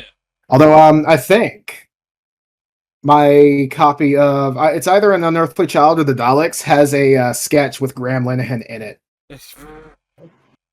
Is it making fun? Is it making fun of him for either his actions or his goofy? No, it's this was back when he was actually respected. Can I be real? I don't want to. I don't like being mean about like facial things, but his head simultaneously kind of looks like the guy from a painting, The Scream, but it also looks like somebody's slowly blending his face around. It kind of looks a little bit like. Yeah, he looks a little bit like if you fucked with the side of his head in like the Mario 64. Yeah, he's kind of shrunk it a little bit. Yeah. I kind of get that. But yeah, like I was saying, I might head back over there if maybe like I feel like selling my like PS1 or something like that. But I think until then, maybe I'll just stop by for the hell of it. But who knows? I don't think so. I'm much too nervous. Much too nervous. See, I'm frequently one of those ones who always kind of window shops. See. Oh yeah. Here's the thing. I have gotten hit on by a girl who works at GameStop before, and it was weird, kind of like the other shoe like that. Because I literally was just in there kind of like killing time until I could get a haircut. I was like, nice. Yeah, just kind of looking through, and that kind of happened, but that's not the point. But it is one of those things where it's like, hey, if you can shoot the shot, brother. That's I really should have. I only really had the idea, like, fuck, I should have actually like been smooth with it, like after when we were driving away. I've had those feelings of like, oh fuck, I probably should have tried something there in a couple. I remember a few years ago, I had this lady in a dispensary who noticed the band shirt that I was wearing, and looking back, she was like completely interested in me. But I remember I was trying too hard to play it cool. I was just like, yeah, I'll get one of these. I just wanted. I wanted to not trip over anything and be fucking. I don't really try to play it cool. I just kind of act nonchalantly, I guess. Admittedly, I kind of learned to stop playing it cool, because every time I tried to play it cool, that's when I fumbled it. Well, yeah, that's the thing. Like, oh yeah, I'm just not gonna even try with that. It's like I never have those thoughts until after the fact. It's a shame. Yeah. Anyway, Graham Linehan. Yes, but the most divorced man. We start talking about relationships, and we start talking about divorce. That's true. To answer y'all's question before, the sketch was basically what if the people who pitched Doctor Who originally knew everything about the show beforehand, like everything was planned, like it was like meant to be a whole season, like a 26 season long arc. Even but episodes it's delete eventually. I don't think they made a joke about that specifically, but like they made a joke about, oh yeah, we got to cancel it after 26 seasons. We got to have a doctor that isn't very good and is also dressed like a fucking umbrella. But don't make fun of the 80s outfits, man. Oh, man. I will laugh at John Nathan Turner until the day I die. May he rest in peace. They had Pep. Who else was going to put celery on a man? True. To be fair, the celery did kind of fuck. It's apparently Peter Davison still fucking hates the smell.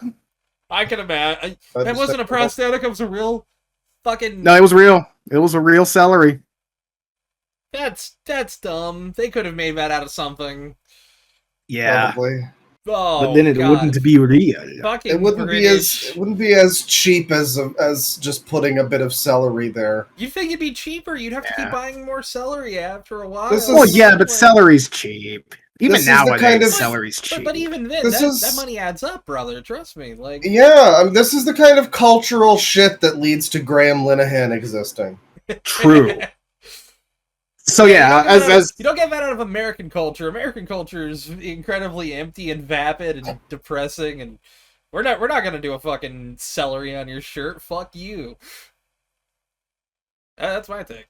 Anyways, sorry. Sorry, I just haunted. But yeah. Yeah, so he was not arrested because of bad opinion. He was arrested on suspicion of inciting violence. So this is from the article. The first post from his X feed called it a violent, abusive act for trans-identified male, trans women, to be in a female-only space. He suggested, quote, make a scene, call the cops, and if all else fails, punch him in the balls. Which is a direct call to violence. I feel like if a normal person said that, I would even be less... I don't know, it's just some idiot on Twitter or whatever. But if you are like an influencer in your country and you're talking about this sort of thing, it's kind of... Plus, I mean, I can't really argue. I love free speech as much as the next guy, but I can't really argue with that being kind of a call for violence, Yeah, that is just... And also, hey, do this violent thing. If also didn't have a track record of all the shit Graham has done over the last... if he wasn't the most divorced man in the planet. Yeah. Maybe somebody in the police force, maybe it's like police corruption. You got little girls fucking fighting off people that try to attack them, and all the people are just like, well, what? Oh, how do you know that those guys were actually attacking that little girl who was terrified with the knife? And, that's terrible, but maybe the cop just didn't like Graham Linehan, and maybe police corruption goes both ways. Oh, brother, well, trust me. You try to file a police report about somebody in the UK harassing you online for multiple years. Oh, guess what? Yeah. Gotta wait for it. Right into the fucking shredder. As I was gonna say before, but I forgot. The police actually did comment on it and saying, listen, violent shit obviously has the priority here, but hey, like we just saw him and we were like, okay, yeah, sure. Yeah. And also, like he was making a big stink about them being armed, but that's just all police officers in an airport. Well, UK police. Yeah. UK police. They have the truncheon mic, isn't it? Admittedly, it is funny that the UK police probably can't even own like a butter knife, but that's neither here nor there. The country's a little bit of a joke, but we love them. They're kind of our dumber uncles. I have very little place to make fun of the UK, but when I have it, I take it. Oh yeah. We got to take. I say we got to take any we can get. Like there's a fucking shortage. There's not. Look, it's just we like taking any. We love the British people we know, but we have to make fun of their country. It's almost like a requirement at this point. I like a bit of a Doctor Who, but I'm not going to pretend like that accent isn't kind of fucking sick. Big fan. Yeah. Big fan of sorry. Sure, yeah, but then David Tennant just sounds very silly. He really does. To be fair, he sounds a lot less silly when he's speaking in his native Scottish accent. The funny thing. I disagree. I respect the Scottish accent so much more than the English accent. Look, Scottish and Irish, like Ireland, which will be unified one day. One day, Chucky Arla. Yes, someday, hopefully soon. Those people please do not nab me for inciting violence. I'm saying that as a joke. Do not car bomb anybody. Hold on, we're never stepping foot in the UK. I can say that. Yeah. Still, they can. Like if you have, I actually learned this from a friend who had a fucking CD of IRA stuff. Who is a cop that you can get arrested for that shit. I'm not gonna say his name. Yeah. Just in case. Hello, hi. Jimmy O. Irishman. Yes. Yeah. It's O'Reilly Oldenkirken. Yes. McGillicuddy. Paddy McAlcoholist. Yes. Yes. Potato McFamine. Oh. Yes. The J.K. Rowling Irish character. Yes. We place our faith in Whiskey O'Houlihan. My favorite was from Dodgeball, Patches O'Houlihan, which that's the best American Irish name ever. Someone named Patches is just actually named Pat too, which is extra Irish. Oh, 100%. Pat with like like he has to kind of have that wispy, almost a Bill Burr look, almost. Or kind of literally Patrick McCreary from GTA 4. Oh, yeah. You have to look like that to be called, like, Patches, I think. Or Packy. Which, not a slur when used in that context. Technically. Yes. Unless Sorry, I'm it's a sword just of the Irish. enchanted. I'm not Enchanted by my cat. But yeah, no, like, you're never gonna make me feel sympathy for Graham Linehan, though. I'm gonna be honest. Yeah. He was such a cunt online for years, and it's like I feel no sympathy. Like, yeah, again, as much he's also as been I a cunt for both sides, which is not something you see too often. As much as I like free speech, you know, at some point you just have to kind of cheer for the fact that cunt online got what was coming to him. Oh, you get what you fucking deserve. Yeah. You know, again, not an incitement to violence. Please do not be violent. Look. Unless it's towards something that you can be violent towards legally. Yeah. Yes. I don't know. Be violent towards your own property. Yes. In a way that is not destructive to other people or their property.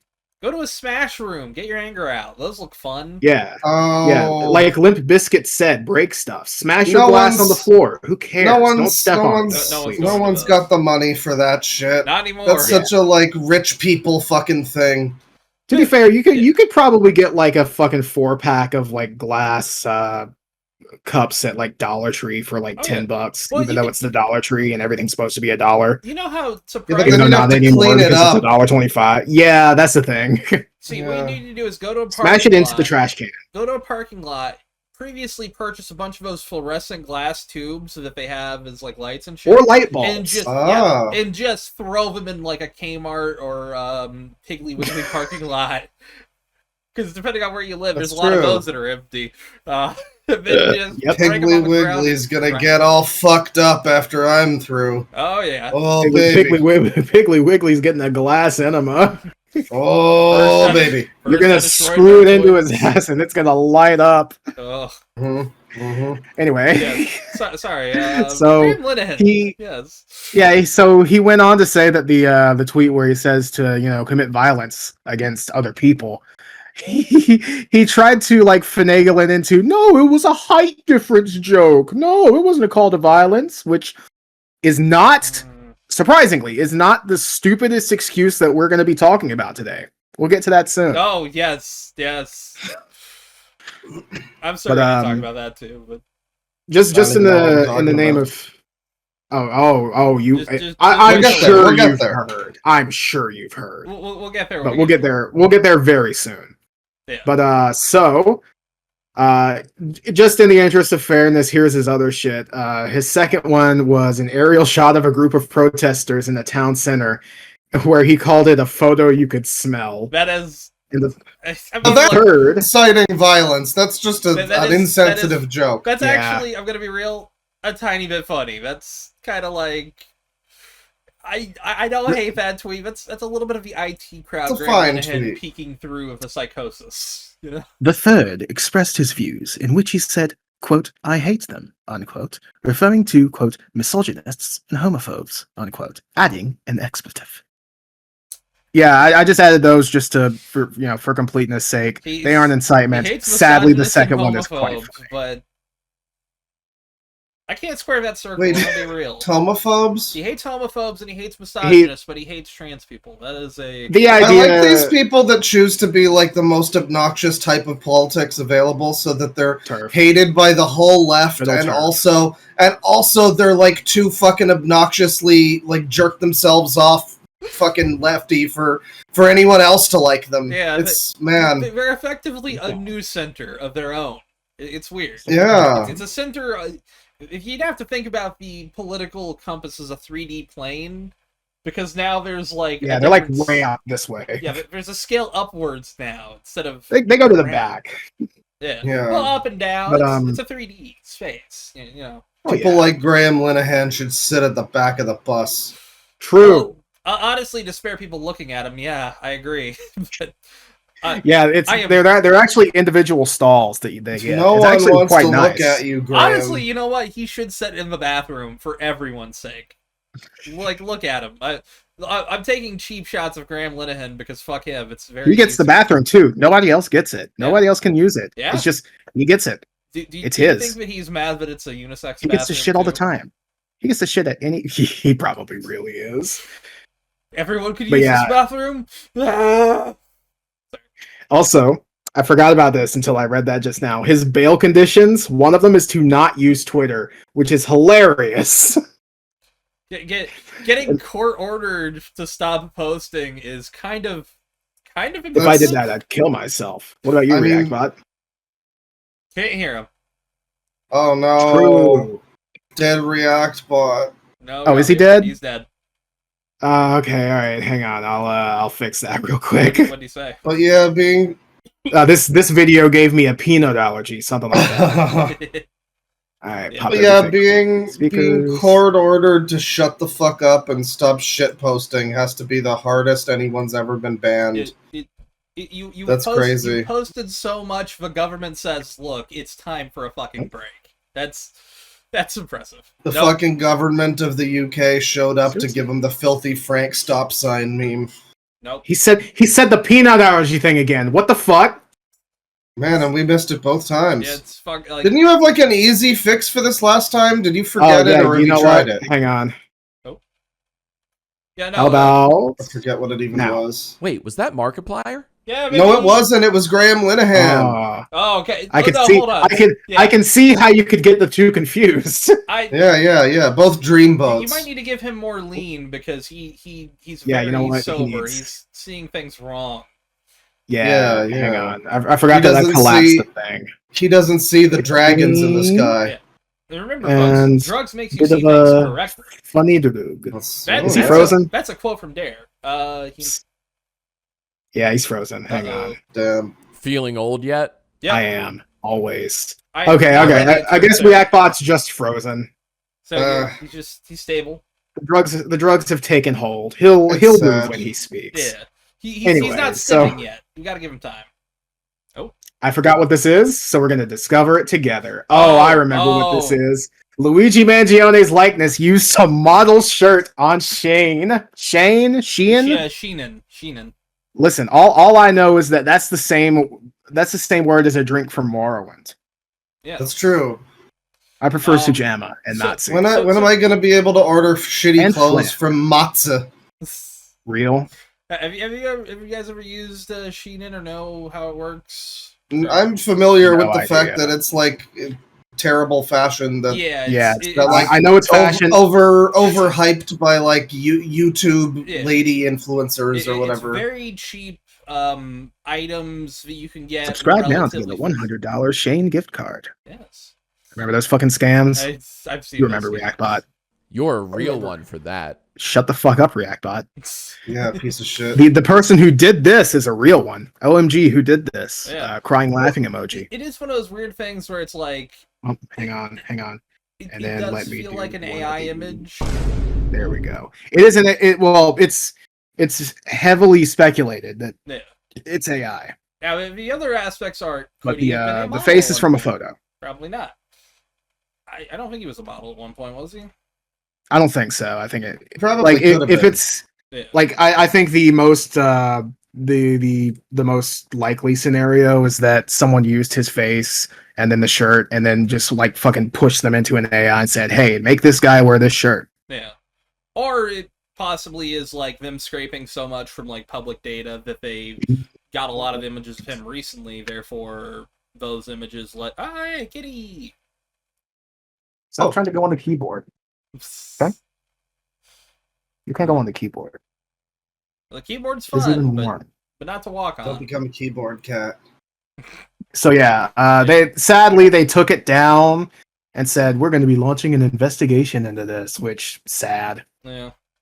There was something else that I was going to do in the scroll down the article to read, but give me a sec to pet the kitty a little bit, you know? Oh, yeah. Yeah, stroke your cat like a supervillain. I am rubbing my pussy. She accidentally turned caps lock on. Uh-oh. Anyway, so later, Dark Fandom in April. This is BBC, so now it's apt for me to have the accent. In April, Luigi Mangione pleaded not guilty to all federal charges brought over the fatal shooting of Mr. Thompson. True. The 26-year-old. God, he's younger than me. That's sad. Yeah. It makes me feel really high. It's like when you realize like some celebrity has more money than you'll ever have, and they're like, oh yeah, or an actor. I just have to drown those feelings. Or an actor where you're like really impressed by them, and you're like, holy shit, I wonder how long they've been working. You look at their 25, and you're like, yep. God, I want to hang myself.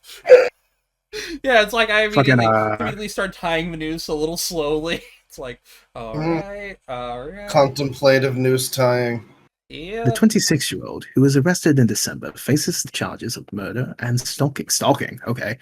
His not guilty plea means he will face trial, and prosecutors are seeking the death penalty if he is convicted. Public reaction to Mr. Thompson's killing has shed light on privatized healthcare, and some have celebrated the accused murder as a folk hero, with supporters gathering outside the courthouse during his hearings.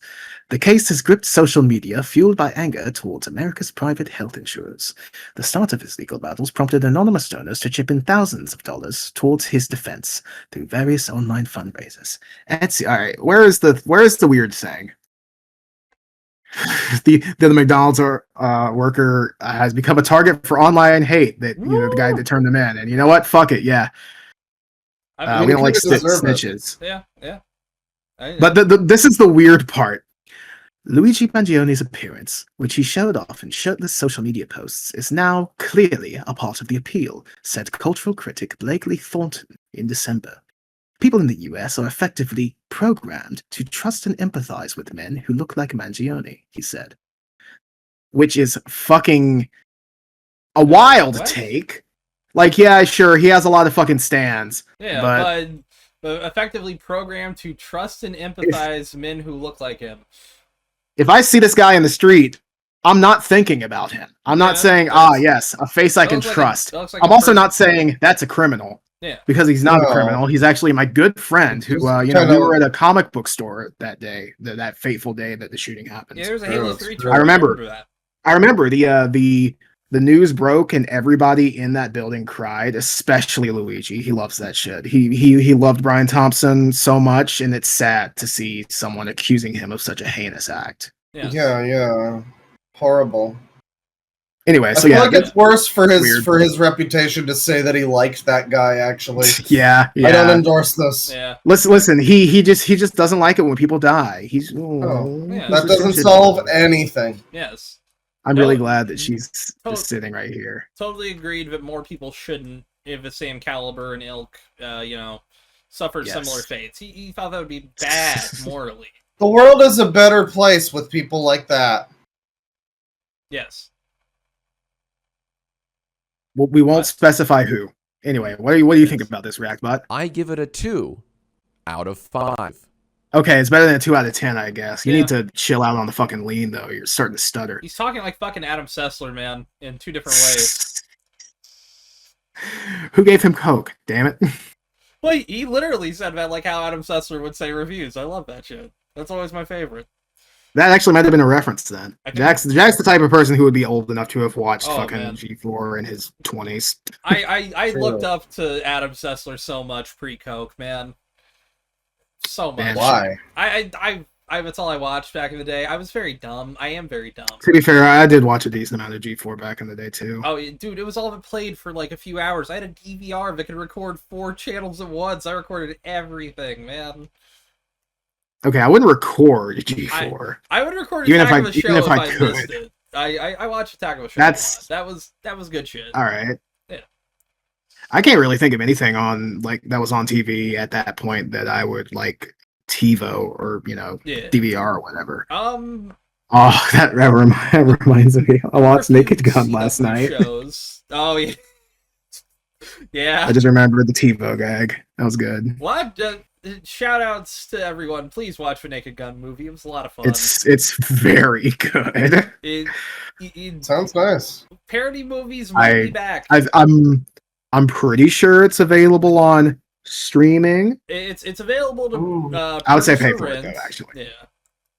Wait till the rental price isn't $25, but hey, if you want... $25 for rental is rough. Well, but it makes sense. It's not close to DVD release, which DVDs are the ones that usually cost that much, but it's kind of like if you really want to prioritize renting, Well, I can confirm that the Naked Gun is available to rent Maybe I'll watch it. Yeah. I liked it.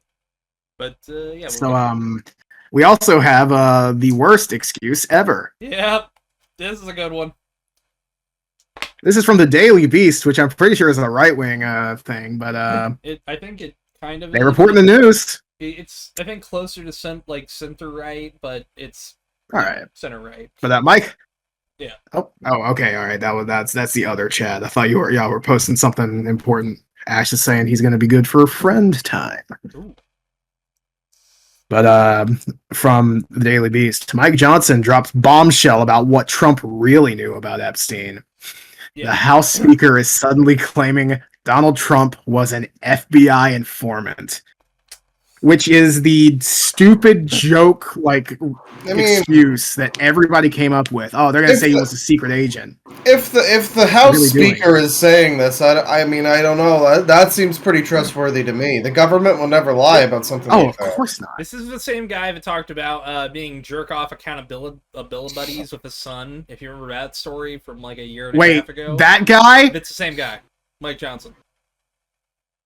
The one who like jerks off with his son or whatever? Is that guy? Specifically doesn't jerk off. They have. They keep telling each other, "Hey man, I haven't jerked off this week." Yeah, they have dedicated apps on each other's computers that keeps track of that. And it's like, if my dad ever like offered that as a suggestion, I think I would be horrified. I would be. I would. I don't know what I'd do. I would fold in on myself, much as if I was a black hole. And just cease to be, I think. First off, personally, in my opinion, how addicted to porn do you get? And also, like, getting addicted to porn, I'm sorry, is kind of like the biggest self-own of your life. I'm sorry. It's true. You can goon all you want, buddy. Don't get fucking addicted to it. But the thing is, it's literally that fucking Tyler the Creator tweet. How do you get addicted to porn? Just walk away from the screen. I've never understood the porn addiction. To be fair, how do you get addicted to alcohol? Just don't drink. But still, you at least I get exercise some self-control. Find something else to do. Because I know what being drunk's like. It's fun. You do actually get physically dependent on it, but you know. You can't be an addict if you don't start. Yeah, it's one of those things where never goon. Yeah, never goon. Yeah, I never stop gambling either. Stopping gambling is, I think, the biggest addiction. It's one that I sadly suffer from. I've stopped gambling. I am a blackjack kind of guy, but I don't go to the casino. I go to the casino maybe one time a year, like at most. I have not been this year, and I might go around Halloween. Also, goes to casinos, everybody. Admittedly, when we do meet up, we all should go play blackjack one time because it'll be fun. I have a few bucks on my card, and there is a casino nearby. I might just if me and my friends ever want to go get that food, which is apparently pretty good. Yeah, I could just put 5 on black. Okay, honestly, an interesting idea would be on that trip, go to Atlantic City. That's in Maryland, right? No, it's New Jersey. That would be a whole extra thing. I mean, you know, if you're paying for it, I guess I'd go. But I mean, I'd give a couple. I'd put a few bucks on some fucking spinny ball and flippy card. Yeah, I might even fuck around with some poker. Slot machines, though, are like I'm bad at it, but it's fun. Like slot machines are literally it's literally gotcha slop, but as a game. Have you ever seen those videos of just old people lined up at the slots and they're tapping the screen like this? Dude, I've seen it. I fucking seen it. Boomer brain rot. Dude, go to a smoking section in any casino and you can see the oldest people you know just doing that. It's amazing. It's a poor grandma. I feel like it's not as bad as the patchy slot machines in Japan where it's probably the most flashing lights, loud noises thing you've ever fucking seen. It's not that, but it's basically it's 20% less of that, if that makes sense. There's a lot of flashing lights, there's a lot of noise, there is a lot of smoke, even in the non-smoking section, trust me. If you're not used to being around it just oozes out of there. But it's a fun time. It's been a while, so I'm gonna to fucking stress test my lungs, smoke 8 packs a day just for the little period leading up to it, dude, just to acclimate myself. Start running through menthols like a fucking marathon. But listen, the only way to succeed at smoking is to never stop smoking. True. Much like gambling. All right, but yeah, 90% of gamblers quit before they win. Anyways, that's true. Never stop. But yeah, so they're actually trying to convince us that Trump was an informant on the Epstein situation. Yeah. Which is so awesome. It's great. First they said they had it on their desk. Then they said they were giving it to influencers. It's on Pam Bondi's desks right now. There's a fucking. We're gonna release all the files. Actually, no, we're not. TikTok Fuck you. With it. Let me see if I can find that. What? What about libs of TikTok? Well, there's a photo of her with the fucking files in a folder. Oh yeah. I'm finding a fucking image. It was some other fucking influencer too who had one. It's a bunch of, I think, like a dude I think with the fucking. Hodge twins got one. I'm not even kidding. I do have a kill Tristan spirit. I'm sorry. I wonder if they know. I wonder if they got unredacted shit or if it's just like bluster. Supposedly, it is... Knowing the Hodge twins, it's bluster. Supposedly, literally all it is the flight logs with some numbers redacted. But it's like, oh, gee, I wonder whose numbers are redacted. The Epstein Files Phase 1. Is this Phase when they introduced Spider-Man? The most transparent administration in history, the 45th and 47th President of the United States, Donald J. Trump. Yeah, no, and then now, like... We went from, they don't exist, he's not in them, to, oh, he was an informant. They're literally just fucking dabbing on us. It is a Fortnite default dance on the fucking grave of this shit. On all of the fucking children that got raped. They're doing a fucking Fortnite, like, co-op team dance currently on us. And during the fucking announcement that he made, where it's like, I'm not dead, I'm going to move the Space Force to Georgia. Fuck you. Which... We want all of the illiterate hicks inside of Georgia to fund our space program. We want them to say, Houston, we have a problem, but it's actually going to be Georgia. Atlanta, yes. We have a problem. Georgia, we have a problem, yeah. It's one of those things where it's like... Yeah, we have to make it a name. Colorado isn't a person's name. Houston is a name. Yeah. Atlanta is a name. Or Georgia is a name. Can they change Roger to be Donald? You know, and they're like, we got a problem, Donald! Donald. I think that would be pretty good. Everybody's talking about me. It's great. It's wonderful. But yeah, so awesome. Yeah. I don't know if you know how you understand. FBI informant in things, but it's typically because you're already doing something, they've caught you red-handed, and they kind of want you to snitch on people.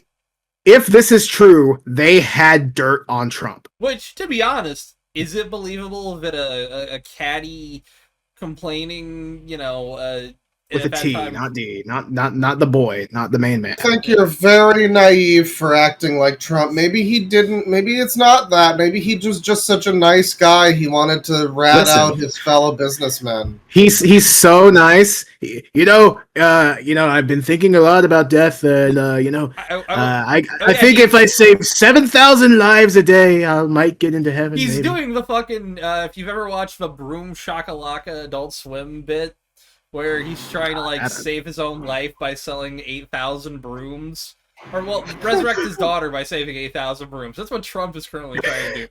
He's like, look, what do you think about that, Reactbot? They got that dog in them. True. Yeah, they got a lot of shit in those files. Holy fuck. Yeah. Look, here's the thing. I don't think there's anything Is it entirely believable that he is an informant? Actually, yes. It is kind of believable. I wouldn't say entirely believable, but I could possibly see it maybe happening. I'm saying rewind back to what I was saying about 45 to 50 seconds ago about how someone becomes an FBI informant. Yeah, I totally believe he that's the only way I could see it happening, but yes, I could see it happening. I know what I'm saying there. But let's be real. This is in my opinion, this is a stupid excuse. He's in the files. Yeah, he was. He's been directly mentioned in witness testimonies. Yes, with very specific and harrowing recounts. I actually forgot to finish the thought, but the same day that the I'm gonna move the space thing to Georgia, the state that I like more. He was doing that address at the same time that the Epstein victims were actually speaking to Congress. Yeah. Basically taking all of the attention away from them as people are looking at him like, oh shit, is he dead? Yeah. By the way, sadly, it doesn't look like he's actually, well, I'm hoping he's not dead with the way he's moving around like that. I would hope that a parasite has not taken over his body, much like the Flood in Halo. Or you guys thought you had it bad with regular Trump, but now I'm Space Trump. I've got Las Plagas in my veins. I'm not even the same guy anymore. I just love the way he talks. I love it. It's true. You remember that bug from Men in Black? It's kind of like that, folks. It's kind of like that. Have you ever played Resident Evil 4? Wonderful game, Resident Evil 4. If you shoot me right now in the head, this big whippy tentacle creature is gonna spurt out. It's gonna have eyes. It's gonna be very gross. Effectively, and currently, but if I get close enough to you, I'll cut off your head with my little scythe. It's a little scythe. Like this, you still give a fuck, don't you? But yeah, sadly, he doesn't look like he's currently on death's door. But here's hoping. He did look a little sleepy. Yeah, he was a bit rough. Like his eyes were kind of bloodshot. He seemed a little lethargic. But that's what we're seeing is a slow Brandonization, as I'm calling it, of Trump. He's slowly becoming Joe Brandon. That started ages ago. Oh, but it's now it's showing. And it's showing in ways that you can't deny.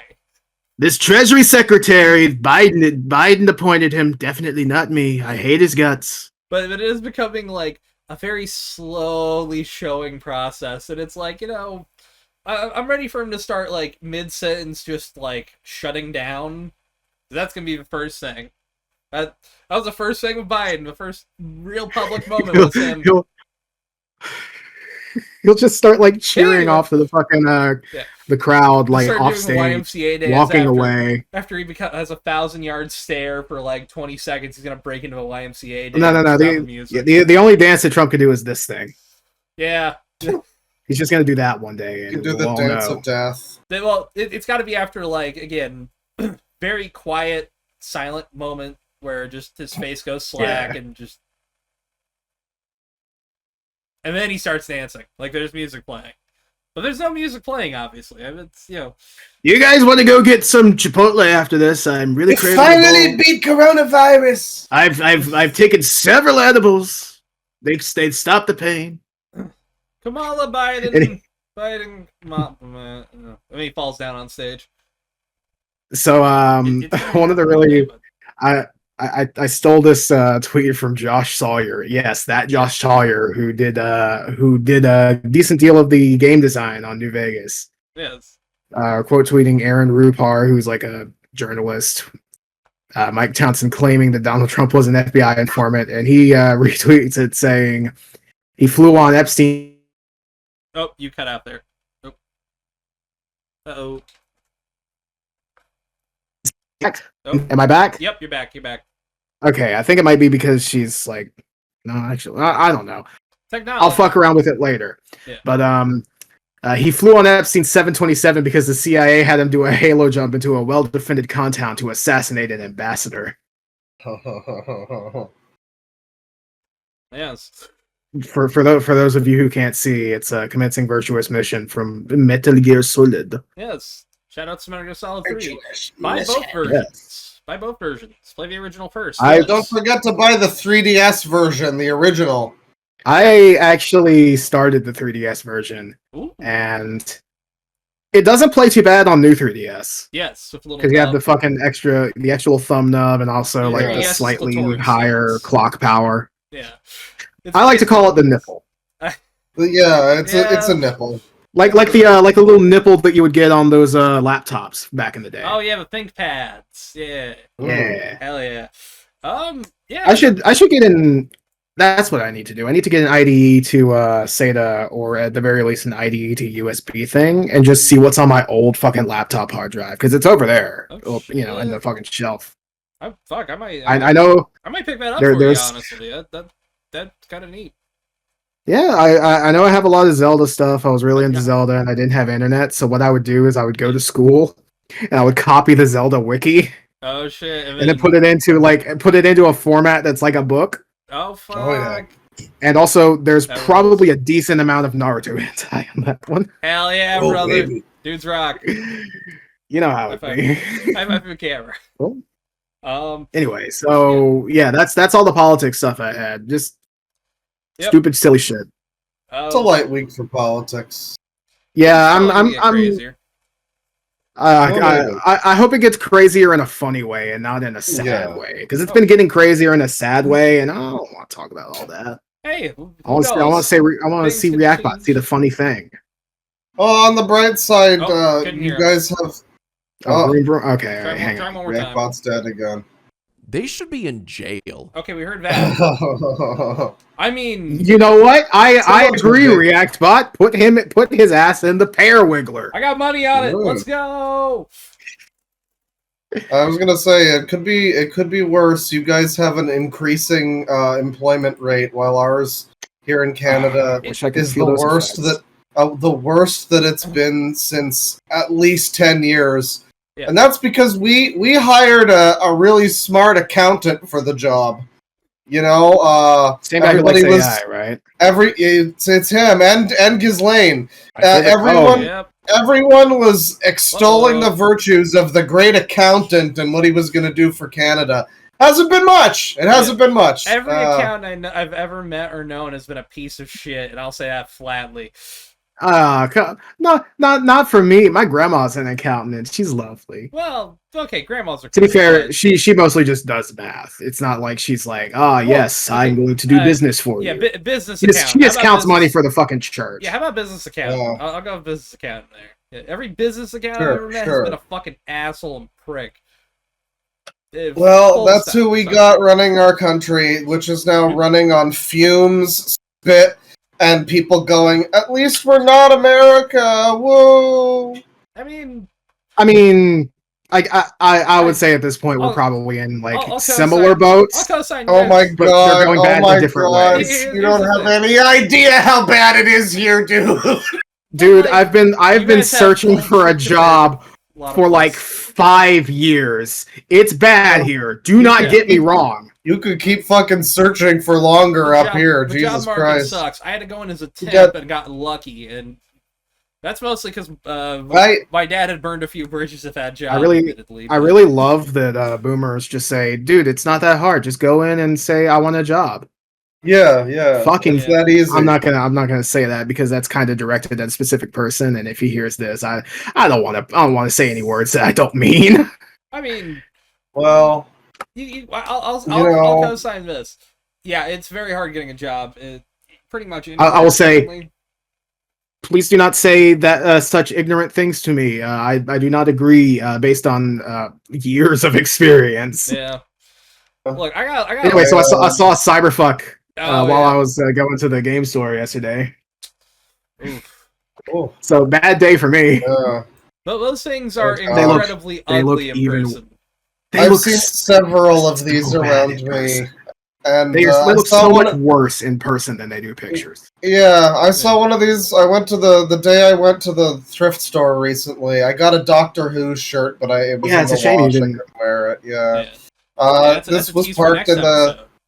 That's true. This was parked in the parking lot, and it made me realize, because that was a little bit far away, not really that far, but a little far from where I actually live. Yeah. And I've seen these fuckers around where I live, which means it's most likely more than just one guy who has the fucking Cybertruck near me. Yeah, I think it is just the one guy here. With a big city, you've got the economy of scale. For us, like, one is huge, but for y'all, like, maybe 5 is kind of small.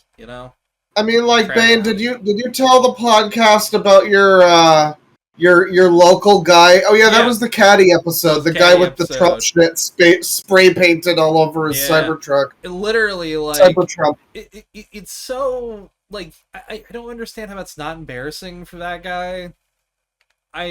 Between owning the Cybertruck and all the he owns a Cybertruck. He probably doesn't care. He doesn't think about it. Yeah, you can't. It goes right through. You cannot account for good taste, honestly.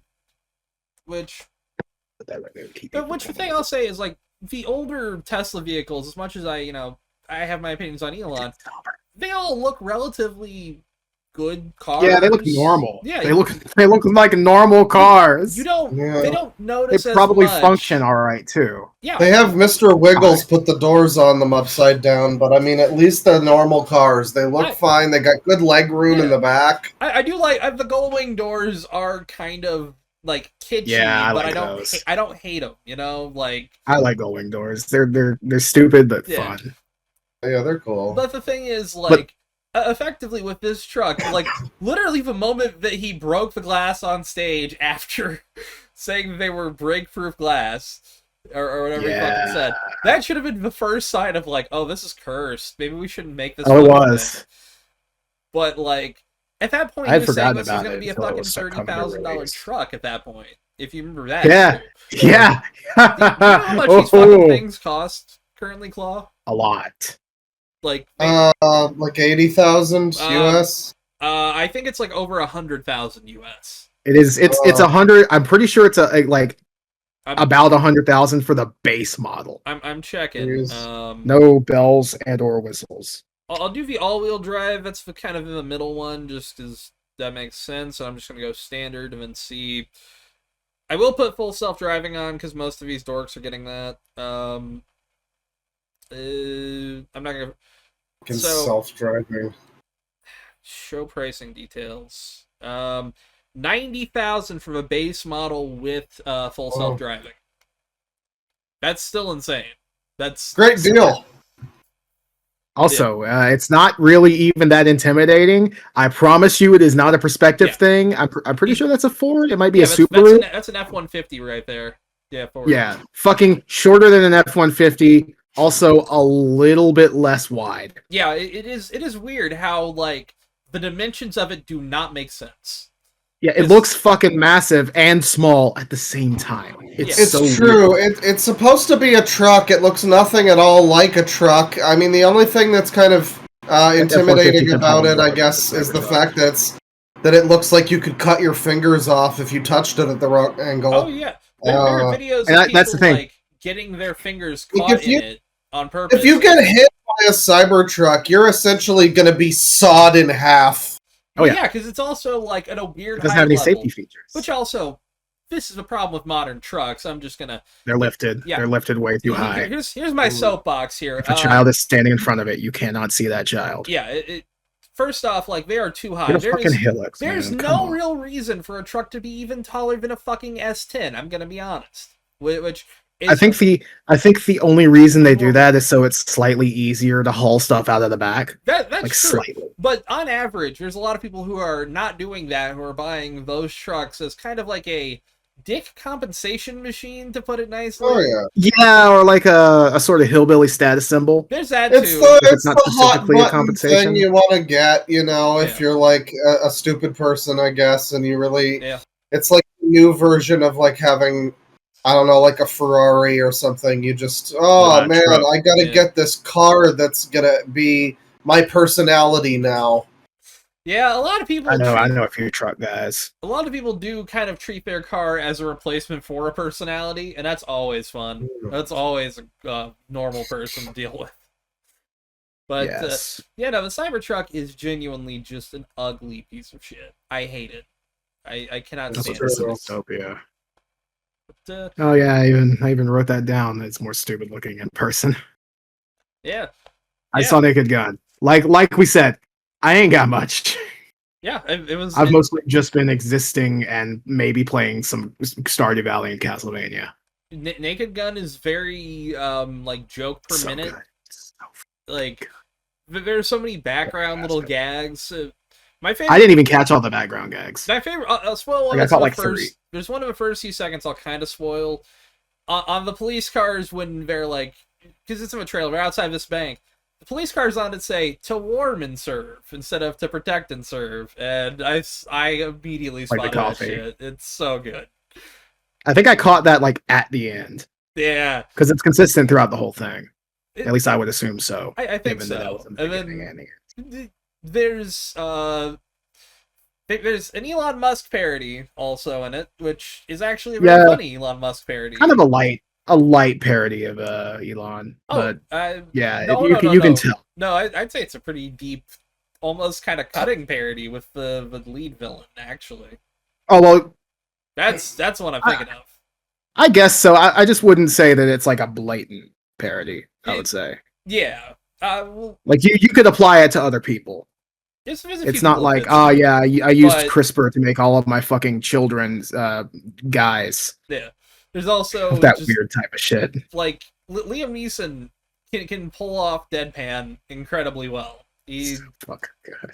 I think he has his own, like, it is kind of like a second revival of Liam Neeson concept where not Liam Neeson, the Leslie Nielsen, god damn it, where he they did luck out on getting an actor whose name sounds very similar to the old guy that was in these movies. It was funny, and plus he pulls off the like incredibly stupid guy so well.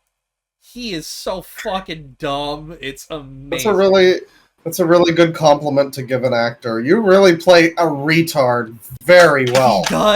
He does. I believed you were actually saying that shit about black bastards. I didn't even know you were in character, dude. That was so good. I am so sad that they didn't like throw a light jab his way about that. They started this marketing real early, you know. It's interesting. They pivoted in a couple places, obviously, but I think they got there eventually. But also, it's good. I like it. We're getting a new scary movie by the Wayans. So really, yes, with Anna Faris and Regina Hall coming back for it. Is this like? Okay. I guess it's not made by these guys, is it? No. But did you ever see the scary movie? It'll be interesting. I saw like a couple of them. They used to be on TBS a lot back in the day, and I watched a lot of that as a kid.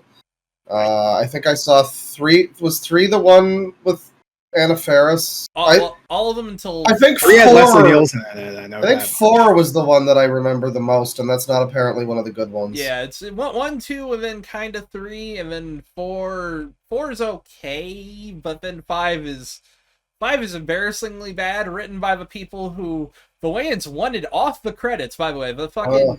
Stolberg, I forgot what their names were. Oh, the epic movie, date movie people, yeah. Seltzer and Friedberg. Yes, thank you. Yeah. Don't ask me how I remember that, because I don't know. So, they had originally written a draft at one point of a scary movie, and one of those scenes kind of kept through. That's the only reason they had a fucking story by credit. If you look at the script, they've got I think an ampersand instead of an and. Or no, yeah, I recently learned that. Yeah, it's I don't remember which way it is, but they have a separate version of it. That means that they did not write the full fucking thing. They were not, they didn't want them on there, but they kind of had to give them a credit. So I was gonna look up who wrote Naked Gun, right? Oh God, I cannot remember. I think, I know it was produced by Seth MacFarlane's company, Fuzzy Door. Directed by Akiva Schaffer. He was in Lonely Island. Yep. Written by Dan Greger, who wrote Chippendale Rescue Rangers. Damn, and there's nothing else here that is notable to me, actually. Oh, he did some episodes of How I Met Your Mother. Ooh, that really depends on the episode there. Yeah. Ranging from 2011 to 2014. Not really. That's the bad era. Oh wait, no. He produced it. Never mind. My bad. Okay. And he wrote and produced. He writer and co-producer. Not a director though. He didn't direct. Okay. Roller coaster here, man. Yeah. If you tell me he was involved in the ending, I'd feel embarrassed for him. He also played the Snoopy ear reporter in Chippendale Rescue Rangers. Do I need to watch that movie? Because Naked Gun was good. Was that the shitty one a couple years ago? That was the one. Yeah, the new one. I might have to watch that. It is produced by Seth MacFarlane. Speaking of that movie, like, that's the type of thing. Yeah. It wasn't really like a parody or spoof movie necessarily, but it was. It was kind of a similar type of thing. It's like this is a I'm interested to see Naked Gun. I haven't seen the originals, but I have seen like Airplane and some of that stuff, and that is a great Naked Gun at least. Like yeah, I've heard they're good. I miss the era when movies like that were being made. We talked about this before, that movie is kind of like the first comedy that's really just like a comedy movie that's come out in like a decade or something. I mean, there's like indie comedies and stuff, but in like a theater way. Studio wide release. Studio, exactly. And that was the last one I would even say counts as that is The World's End, and even then, that's a bit more plot focused than comedy. I would personally consider that more action comedy. Yeah, but like comedy has kind of been relegated to streaming in a lot of ways, which. Yeah, I think you should leave Nathan for you. Which can be good, but like it is nice to just see like Hollywood be like, yeah, fuck it, put it out there. Let's see if this works. And it lower budget than a lot of movies they were working on, made its money way back. Oh yeah, should check the budget and box office. And fuck. I guarantee you, Scary Movie 6 will, in the current landscape. It's perfect time for Scary Movie 6, Which also does kind of feel like a recession indicator, slightly. This is one of those things where it's like, all right, we're getting comedies back in theaters. Is this a bad side? Is this a good side? What am I looking Budget at? $42 million. Yep. Budget $42 million. Box office $99.3 million. Hey, it made. I'm not sure how much they spent on marketing now. I think they went cheap. It was like the trailer. They put that out, and it, like, word of mouth really did pretty well for that. And then, like, once clips came out, people started liking that, too. So I think they went really cheap with the marketing. I don't think they spent anywhere close to, like, half of the budget. I don't think it's anywhere close. And I think that's a good thing. Because all you really need to do was that trailer, which was edited really well. It didn't spoil the movie, like, all the bits. There were a lot of bits that just fucking threw me off guard. It was great. There are so many fucking bits in that movie. Dear audience member, watch the movie. That is a full shout. There'll be an affiliate link down below. There are bits I want to talk about, but I don't want to spoil them for you. Depending on how there's a bit really, I would like to talk about it as like a short review episode, maybe like a 30-minute one. We always talk about doing those and never do them. I think I guess we did with the Borderlands movie. This one would be a positive one. I think we could do this one. Yeah. It's such a, like, it's really clever, and I want to watch it again, so this would be an excuse for that. Same. Yeah. But yeah, there's this one bit in the very beginning, and I was wondering if they were going to address a very notable thing about the original Naked Gun, and they did, and it was quite funny. It got one of the biggest laughs of the biggest laughs I've ever heard of the opening of a movie. It's really good. So yeah, big ups Naked Gun. Hell yeah, good shit. What we got here? Gaming. All right, so I got a gaming thing. It's the one from last time, and I'm gonna have to ask you to go because I gotta focus. I focus and I gotta read an article. Do you want to pause for a second or? No, I'm just gonna kick her off. I'm sorry. I was gonna piss real fast too, so. Oh, all right. I guess if you need a bottle and a half of water, so I would take a quick break. Hello, we're back. Hey. All right, let's get into this. So this is a bit of a mini dystopia thing, but it's mostly just about me being kind of sad about some sort of no, please, I gotta focus. Me being sad about the state of things currently. Yeah. In regards to one specific thing. So this is from PC Gamer. Dev insists a glossed up version of Daggerfall's aesthetic was, quote, invented by AI, which is a bit like saying I can invent a new plane by drawing a picture of one. So, funny headline aside, I'm not 100% agreeing with this article's main claims, but let's just go through it. Yeah. So this is the art style in question. I feel like if made by a human, this could go really well. There's a video, but I don't feel like pulling it up. It's in motion. Like the things in the distance become less pixelated as you get closer. I feel like That if could done by be a human, nice. it'd be pretty cool. But let's see. So this developer here, Tim's. Oh, hey, I can play. Oh no, it takes me to fucking Twitter. Yep. What do you think about this, Ragbot? Come on, guys. Let's upvote this on Reddit. Yeah, give me updates. But yeah, like if this was made by The a human, idea if it of wasn't this. weirdly Yeah. tweeny, if the torch was actually animated. Yeah, the actual like arms Yeah, don't look good, but the concept of it is pretty cool. It's a decent jumping off point, I would say. Yeah. But then here comes Tin Soiree, and he says, "Interesting to see the praise for this AI invented visual style. Everyone wants it, and the indie devs are rushing to prototype it and make it real." And he goes into this goddamn game. That's the real fucking question. Well, let's read his tweet thread first before we get into any of that. Okay. So he posts replies if we can.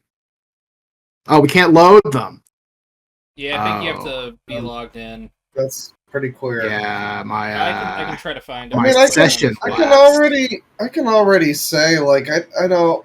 Yeah, AI didn't really invent this art style. This kind of just looks like an Amiga game told to be done in 3D by the AI, so it's, I guess, interpreting that in a way, but, I mean, even then, it's not really interpreting it. I don't know. Fuck, I just realized how long ago July this 21st definitely was. Holy shit. Oh, yeah, I've been holding on to this for a long time. Like, I'm pretty sure I found this a few days after we recorded, like, the last episode before that really long break that we took. Yeah. Because everything sucked. Like, it was quite early. So, let's see here. Oh, I accidentally copied it instead of opened it. Always very cool. I guess just whichever one of us gets the screenshots first. This guy just tweets so fucking much. No wonder your it's a lot. It's so many. And now I can't load into the fucking article itself. Okay. Maybe because my VPN is acting up. That might be the issue. Here's the rest of the tweets. I'll read them just verbatim. I'm not even going to give it a voice because it's so fucking annoying to me. If no human has ever produced this particular blend of techniques before, then yes, it just has been invented. As to feasibility, it would require a splat-based renderer to... Okay, I'm just going to pass that. Sorry. Yeah, he's just talking shop. It's mostly accurate from what I hear. Then it's not new. Then what's the difference when I created the last night's blend of 2.5D pixel art and physically based rendering? Game hasn't released, bitch! Game still not released, bitch! So he tweets out a photo of like an NPC crowd that says, AI cannot quote-unquote invent anything original. It can only copy what it already exists, unlike us uniquely creative humans. He says here, my reply since yesterday. Some are in for a rude awakening when their dogmatic views will crash against the unavoidable wall of reality. I just dropped my goddamn vape while reading this. Fuck. Oh no, the cat went behind the TV. This fucking cunt. I'm never gonna get her out now. Yes, please explain to me the history of pixel art game. Yeah, it's got a doomer, Wojak. Here's another example. I dedicated 10 years of my life to next-gen pixel art, pioneering many techniques that became widely popular among indie games. I can tell you that literally no human has ever produced anything like this in pixel art before AI. None. Then he quotes another video from Destimulate. It's just Daggerfall, bro. It looks a lot like Daggerfall, that's the thing. It looks a lot like Daggerfall. I don't know, I mean, like, I won't say the AI did this, like, it didn't really create it necessarily. Again, it's just kind of like, hey, take the box art for whatever, let's say like Castlevaina or something like that. Symphony of the Night, and make a video game, make a 3D video game scene based on that, and it'll just make it look kind of 3D. If anything, it invented this style by accident. Is all I can really say. Yeah. I'm trying to find when he fucking... But if it inspires people to actually make something, then that's not a bad thing, necessarily. Now this game has been in development. His video game, Tim Soiree, has been in development since 2014. Yeah, Tim Soiree is the solo development... Fuck. Just move, please. Please. I can't talk past you, buddy. Yeah. He is the sole developer behind the much acclaimed game, The Last Night, which sure had a lot of people talking about it. Gee, I wonder if it ever released. I wonder if it's still 11 years overdue. Crazy. The Last Night. Yeah. Yeah. It's a game that I thought looked interesting. I'm still very curious about it. Yeah, it was like it was at E3 2017, and everyone was like, "Ooh, this looks good," and then nothing ever since then. Yeah. And that wasn't even like the announcement of it. It was announced prior. It was announced a while beforehand. 2014. So whenever this actually does come out, it's going to be fucking loaded with cool new features. Oh, it's gonna be the best game ever. Oh yeah. Like Duke Nukem 3D. They had a publisher at one point in 2017, and then they pulled out because, like, hey, you haven't released a fucking game. Get out of the window. And I'm trying to see. I don't honestly know if he has released any other game before then. I really don't. I like that's the thing. He talks about working on games. He hasn't fucking released one. Yeah, it's a bit like saying, "Oh yeah, I'm a master video editor," even though I haven't actually released anything heavily edited besides like one thing. Yeah, he won a browser game with the same name in a game jam in 2014, and then they started making it another game. And it's like, at this point, where the fuck is it? This was supposed to release on a PS4 at one point. Actually, that's kind of a testament as to how long these last two generations have taken. Yeah, it has a fucking Steam page. It's literally not. Oh, hey. Anyway, okay. Hold on. Interesting here. AI generated content disclosures on their Steam page. Last night, they described how they use their AI generated content like this.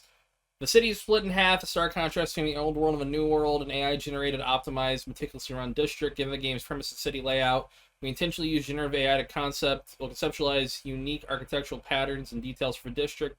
These AI-generated designs reflect the efficiency and alien logic of a world shaped by AI. However, each piece is carefully redrawn in pixel art by human artists to insert consistency of the game's handcrafted aesthetic and visual identity. It's still, I don't necessarily like it. So he got AI to do concept art.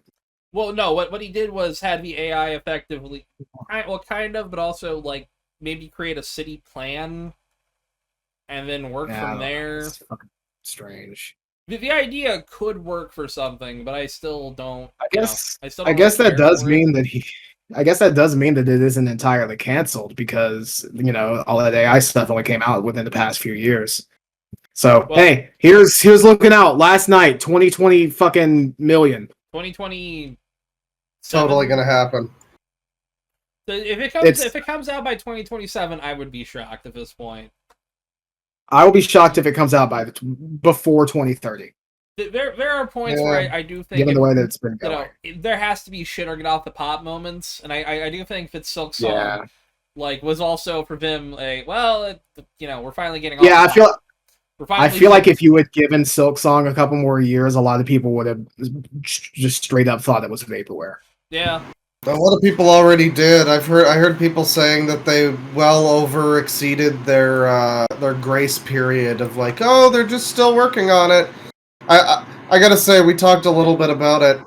People are liking it, but again, I don't know, man. It's very difficult to live up to the kind of hype that game had surrounding it when it pretty much just looks like exactly the same game that came before it. I mean, I personally, Hollow Knight's a good game. Yeah, but looking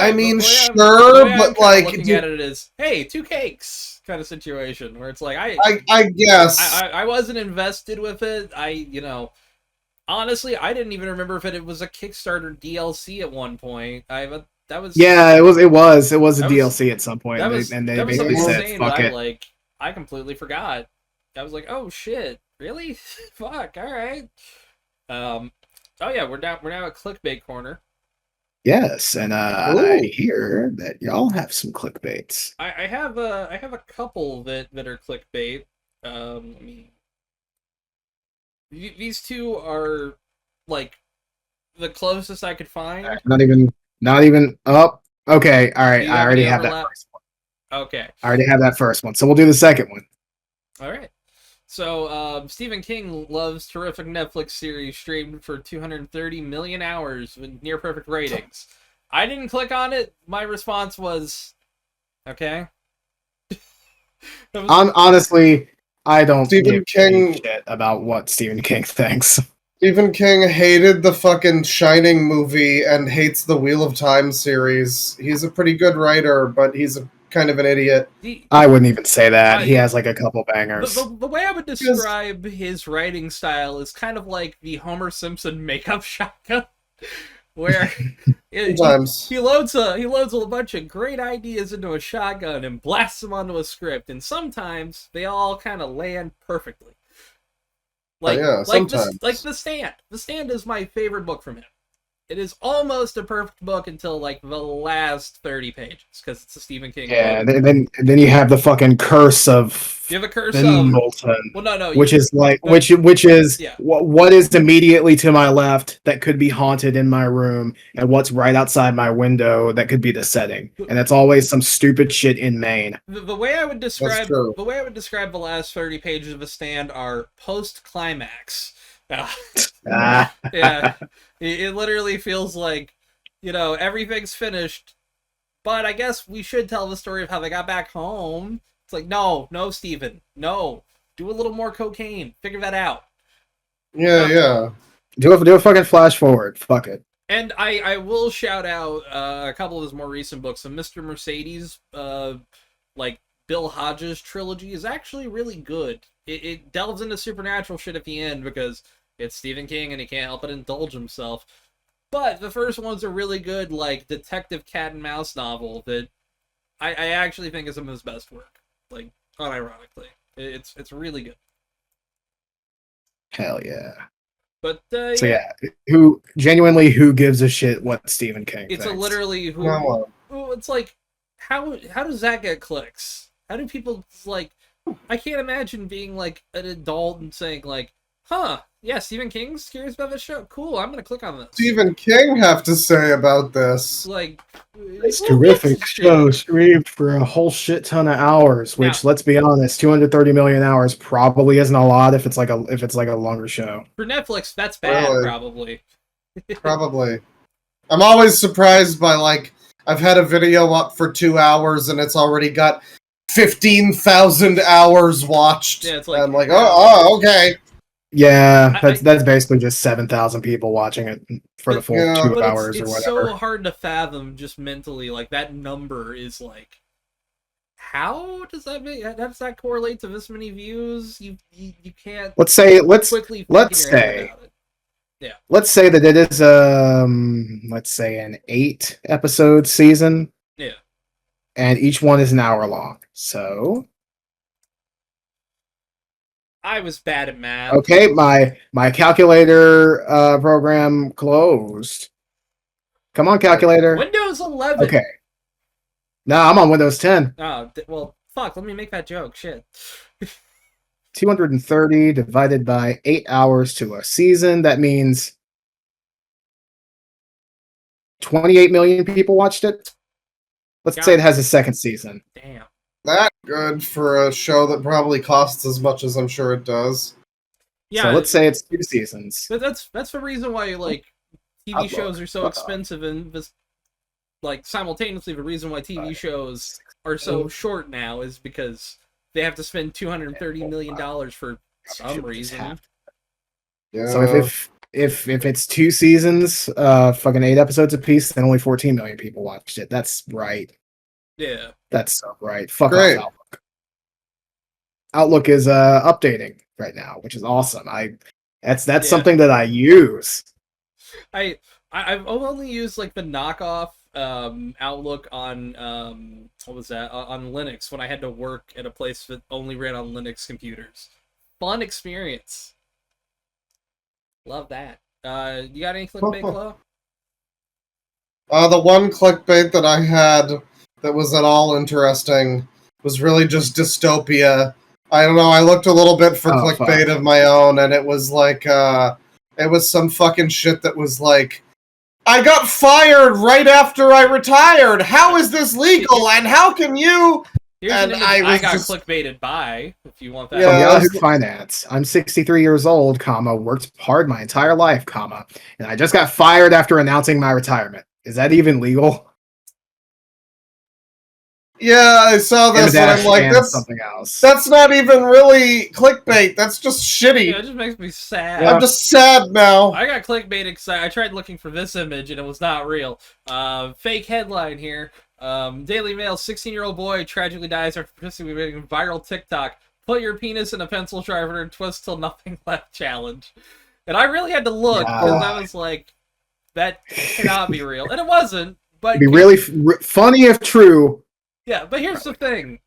Look, chat, I believe we can make this happen. Mr. B style. Let's get this going. Let's start the put your penis in a pencil sharpener and twist until nothing left challenge. Hardcore. Yeah, the challenge. Look at that. She co-signs it. Is she behind the is she behind my mic? I can't see. My name's in the way. She's like you can see her. You can see her. Hell yeah, there she is. She co-signs. Oh yeah. Isn't that right? Oh, let me go full screen. Ah, damn it. I missed. She's nonchalant. That means she co-signs. Isn't that right, Rackbot? They should retire after this. Yeah. What, the teenage boy? Well, well, he's kind of been retired, Well, Reactbot, I have news for you. But, no, I got clickbaited. I tried looking for that. Yeah, the other woman didn't retire. She was fired. Yeah. All right, so we got a little bit of clickbait. From Gaming Bible, Skyrim, quote, Ultimate New Gen Remaster proves we'll be playing this game forever. I mean... Bethesda, hire this man! I hope more people... It looks fine. Honestly, I hope more people will play fucking Morrowind's remaster instead of Skyrim's remaster. That's my opinion. Yeah, it'd be nice if we got like a super cool fucking RTX mega shit ass Morrowind. Oh, that'd be nice. I would kill if Morrowind got the kind of love Skyrim got even like a percentage of, you know? Yeah.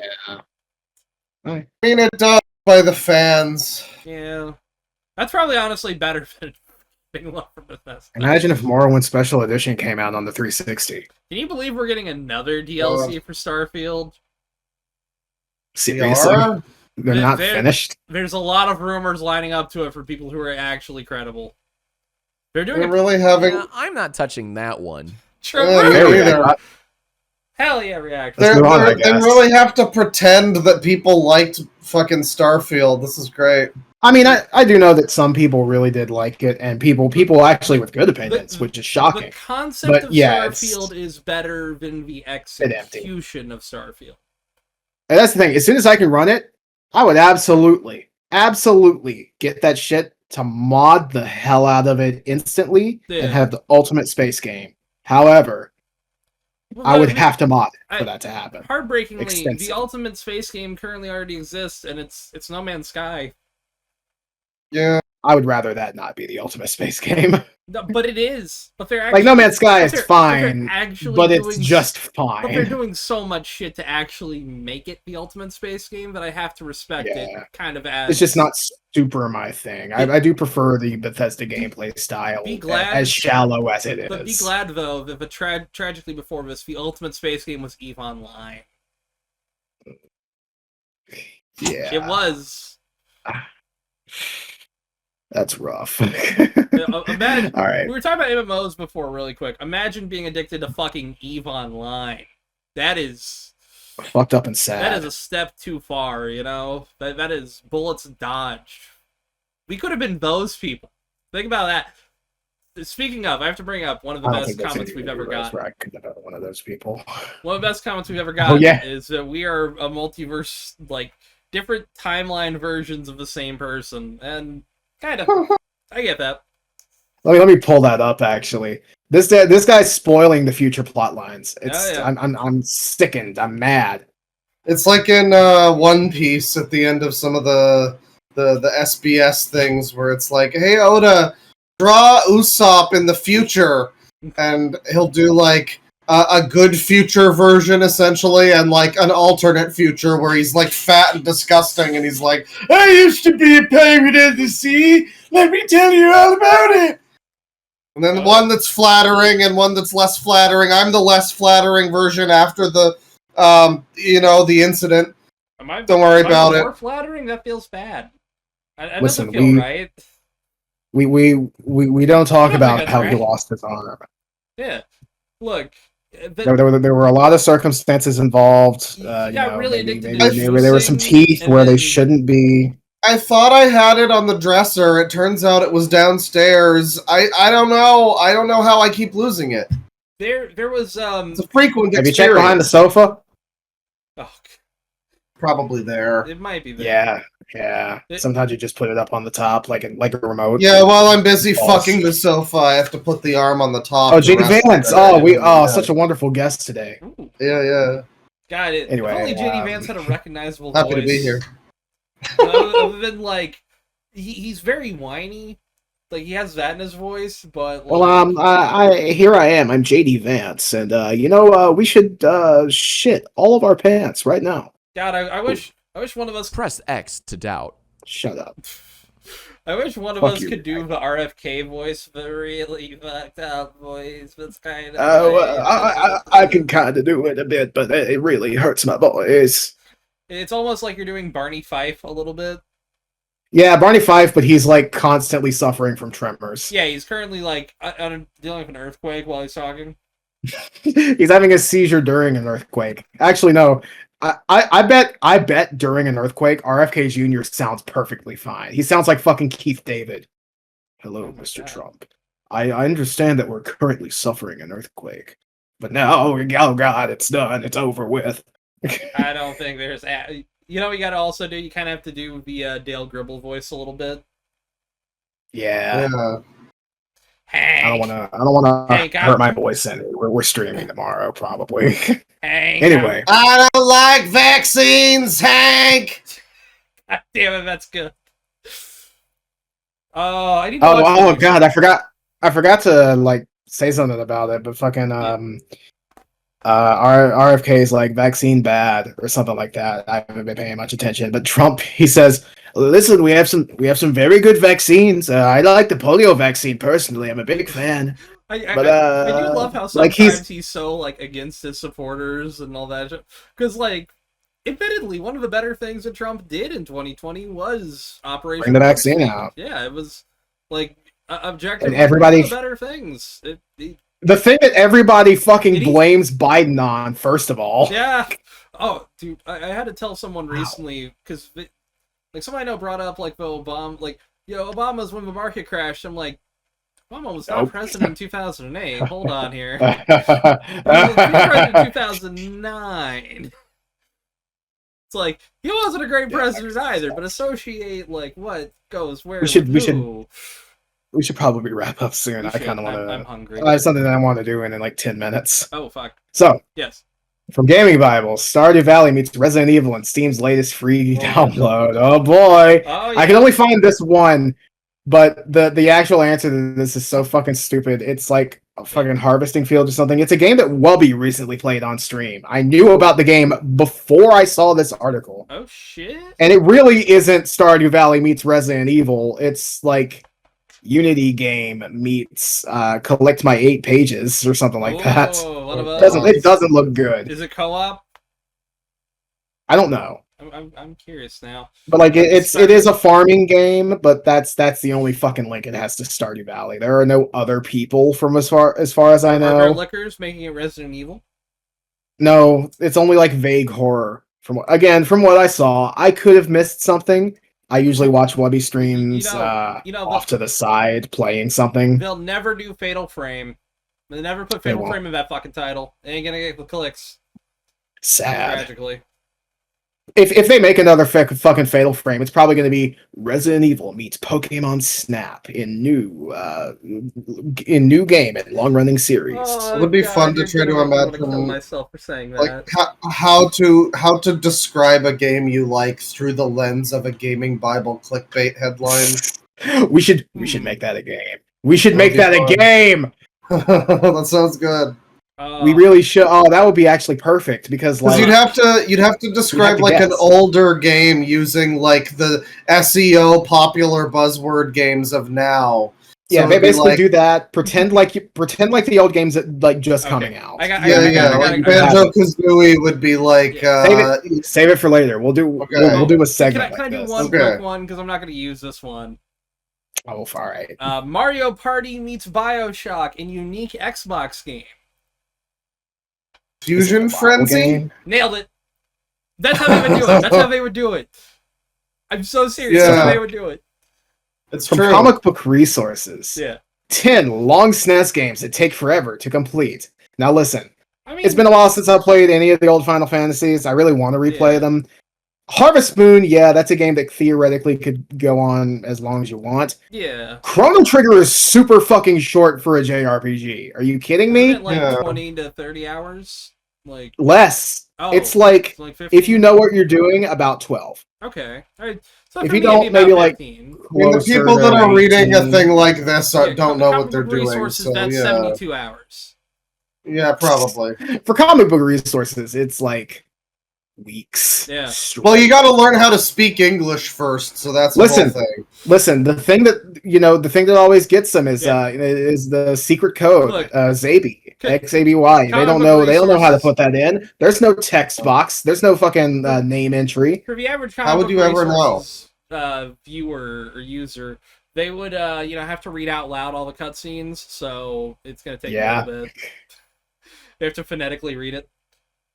All right, so we got from comicbook.com 7 Star Wars Attack of the Clones mistake you'll never be able to unsee. Okay, number 1, it exists. Number 2, droid factory scene real fucking stupid. Number 3, Mace Windu too cool. Number 5, Obi-Wan mullet not touching the floor. Number 6, they misspelled doo-doo. And number 7, I forgot number 4.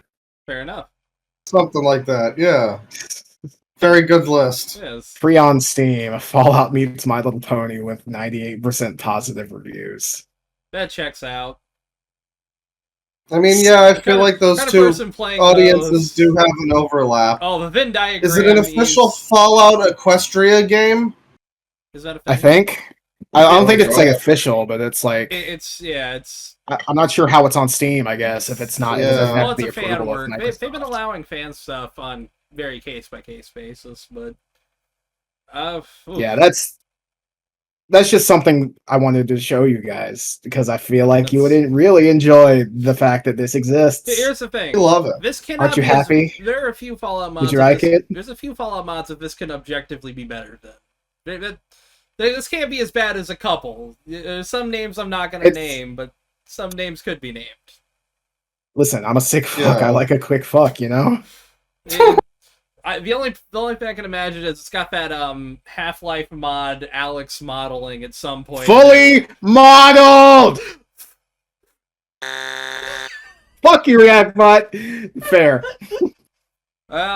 Damn. From gaming Bible. Yep. Resident Evil 9 coming to the last console we expected. So this is a bit more classic. I'm going to save you here. Yeah. Oh, it's finally coming to the 3DS. I'm so excited.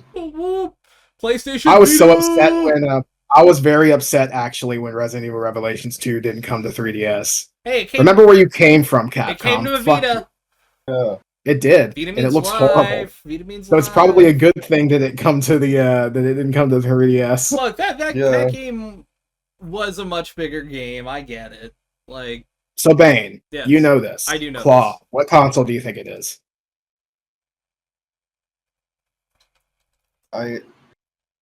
Okay. Last console you expected.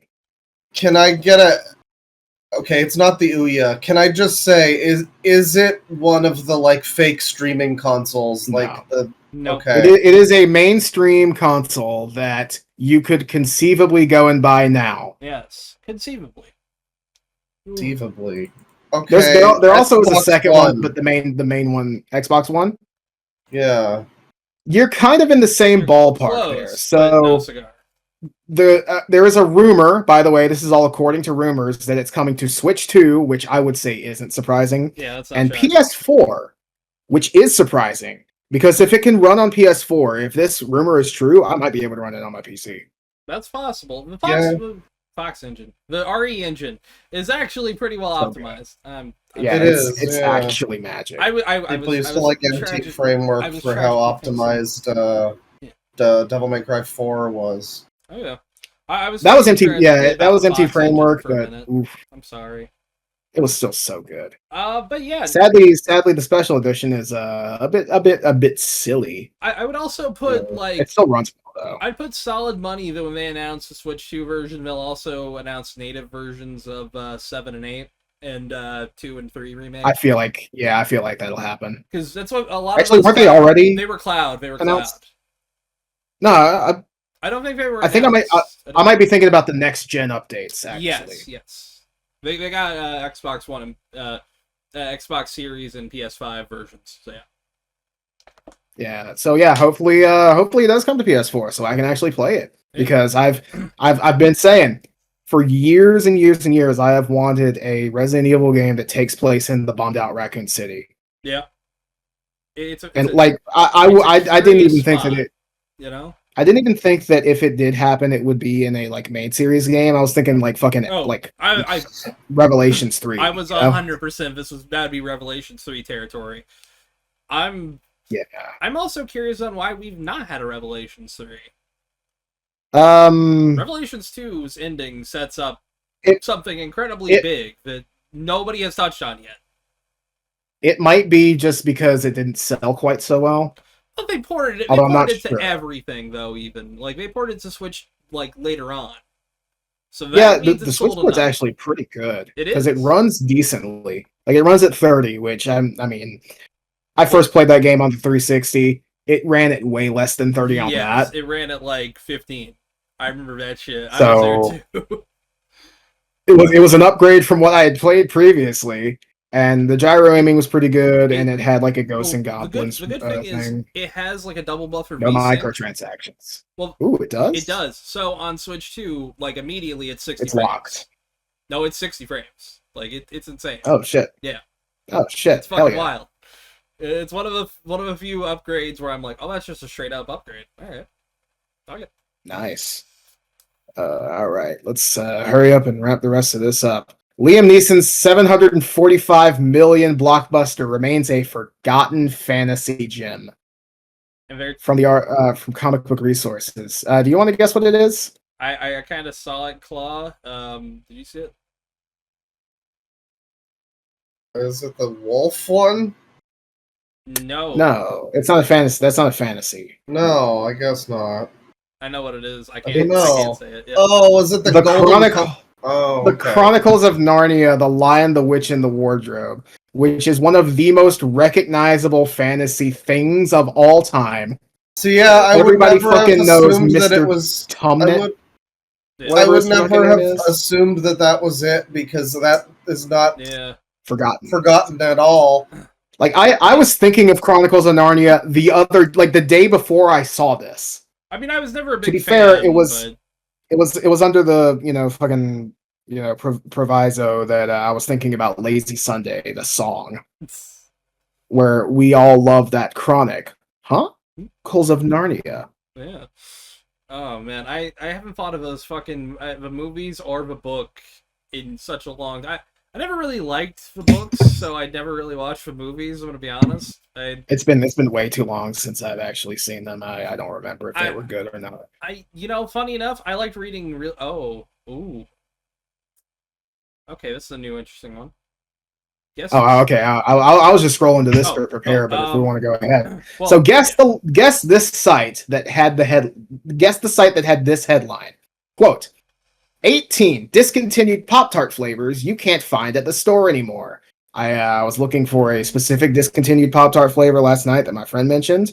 Couldn't find it, but I found this article. Ooh. So it's a site it is a site that I'm sure all of us know, and it's unusual. So keep that in your brain. Unusual. I'm going Forbes. Okay, the site itself is unusual, or that they're covering this is unusual? The fact that they are covering this is quite unusual. Given not only the well-known subject of the site, but the name itself. I'm going to guess TMZ. The name itself, okay, not Forbes. I'm gonna lock in TMZ. TMZ, okay. Gizmodo. I don't know. Stone Cold Lock. That's a good one too. That is a solid one. But Stone Cold Lock. From WikiHow, 18 discontinued Pop-Tart flavors that you can't find at the store anymore. WikiHow. Why is WikiHow did not buy this shit anymore. What? Very strange. Why are they doing this? Apparently, WikiHow just does normal clickbait articles now. God, this might be a recession indicator. Yeah, it is. Because like either that or a lack of having effort. to do clickbait, they need some money. They've run out of things that they can tell you how to do. Now they have to nostalgia bait for Pop-Tarts. Oh my God, they've done it all. It's the pipeline. It's the well-known pipeline. I mean, look, this is honest to God better than the Jerry Seinfeld Pop-Tart movie. That might be the most depressing thing ever that Jerry Seinfeld has done. Have either of you guys seen that? I don't think I've ever talked. Thankfully, Jerry Seinfeld did a Netflix movie about the history of Pop-Tarts. It's kind of like yeah, we talked about it. That fucking ravioli with a tongue. It's an incredibly pathetic movie that's not funny. It might be the worst thing I've ever seen that Netflix has put out. And that's saying a lot for Netflix, man. I watched Bird Box, and that movie sucks. But this is worse. Actively worse. All right. I feel so bad. Into clickbait. Yeah. Now it's time for some Garfield. Ooh, baby. So, well, Garfield check versus today's. Right. Yes. Let's check today's Garfield. Yes, today's a Sunday comic sort of day. Sunday the 7th of fuck me, what month is this now? September 7th. Yes. God, wake me up when it ends. Okay, so we have Garfield. The first big panel. The first big panel is old Garfield when he four-legged and fat. But now he less fat, but he's seen as more fat. Very strange.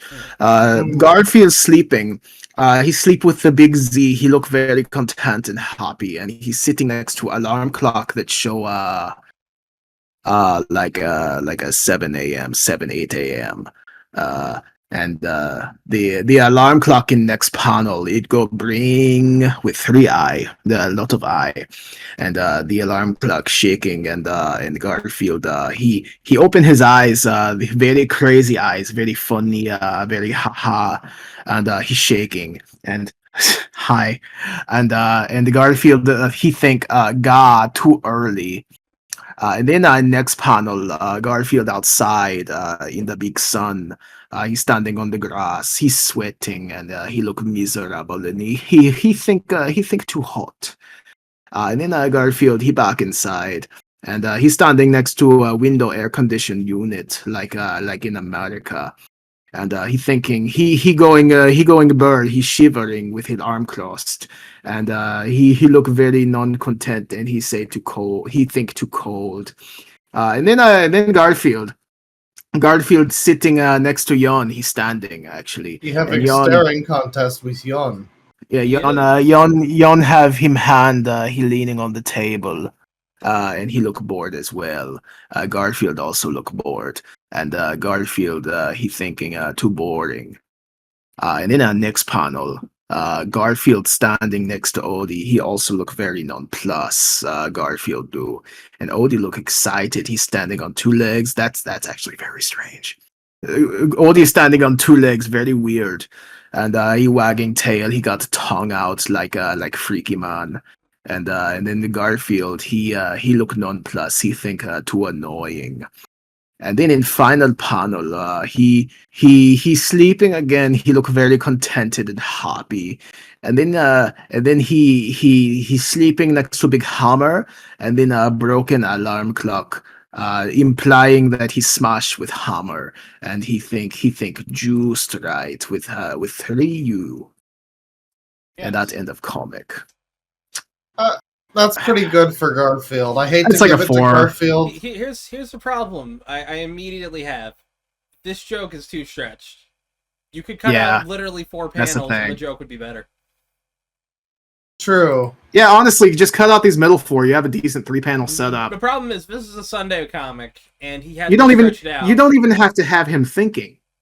You could just have, Garfield's with the alarm clock. Oh, it goes off. And then next panel, it's just smashed. Yeah. He doesn't even have to think that. His reaction does it alone.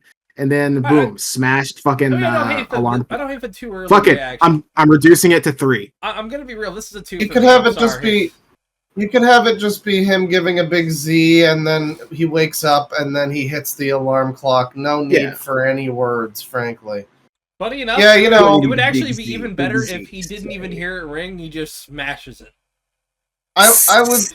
I don't know. I wouldn't go that far. Yeah, I think I was gonna give it a higher score, but you've convinced me successfully that it's not as good as I was thinking. I guess I expect too little from Garfield, so I'm too fair on it. Here's the thing: I expect too much from Garfield because I'm so close to like where the creator was from that I have a higher bit of pride for this. So it disappoints me when Jim Davis shits out a cut. I'm giving it like a 3. This. Yeah, still, I give it a 5 out of 10. I think. Yeah, I think it's pretty average. I'm staying with 2 just because like the joke could work in a better format, but by extending it, it effectively just like it's now the same joke just repeated 4 times until the punchline. It's set up, it's initialized, set up, payoff. Yeah, and it's like it's unnecessary. It's not a good long. It's not like fucking Family Guy taking like 5 minutes with Peter going and it's like kind of funny at the end. Yeah, just because of how long it's going. It's just annoying. I expect it's just kind of dumb, but. This is a little disappointing, but yeah, let's see. 2, 3, and 5. Let's check out Heathcliff. 7th of September, 2025. Heathcliff usually only 1 panel comic, but this one with many panels. First panel is introduction, the clouds parting and spotlight show on Heathcliff. He got his arm crossed, and the text says Sunday with Heathcliff. And the next panel, Heathcliff just walking. He having good time. And then in panel right after that, there are 3 small cats, 3 kitten perhaps, maybe. It's all a white background. They walking inside a void. But then the next panel, they regroup, not inside void anymore. They in neighborhood at night. And the small cats now walking behind Heathcliff like he their father. He probably is. And then next panel, Heathcliff and many small cats notice a bit of a garbage. And then next panel after that, they look pleased, by the way. And then next panel after that, they come across 2 more garbage, and they also look pleased by that.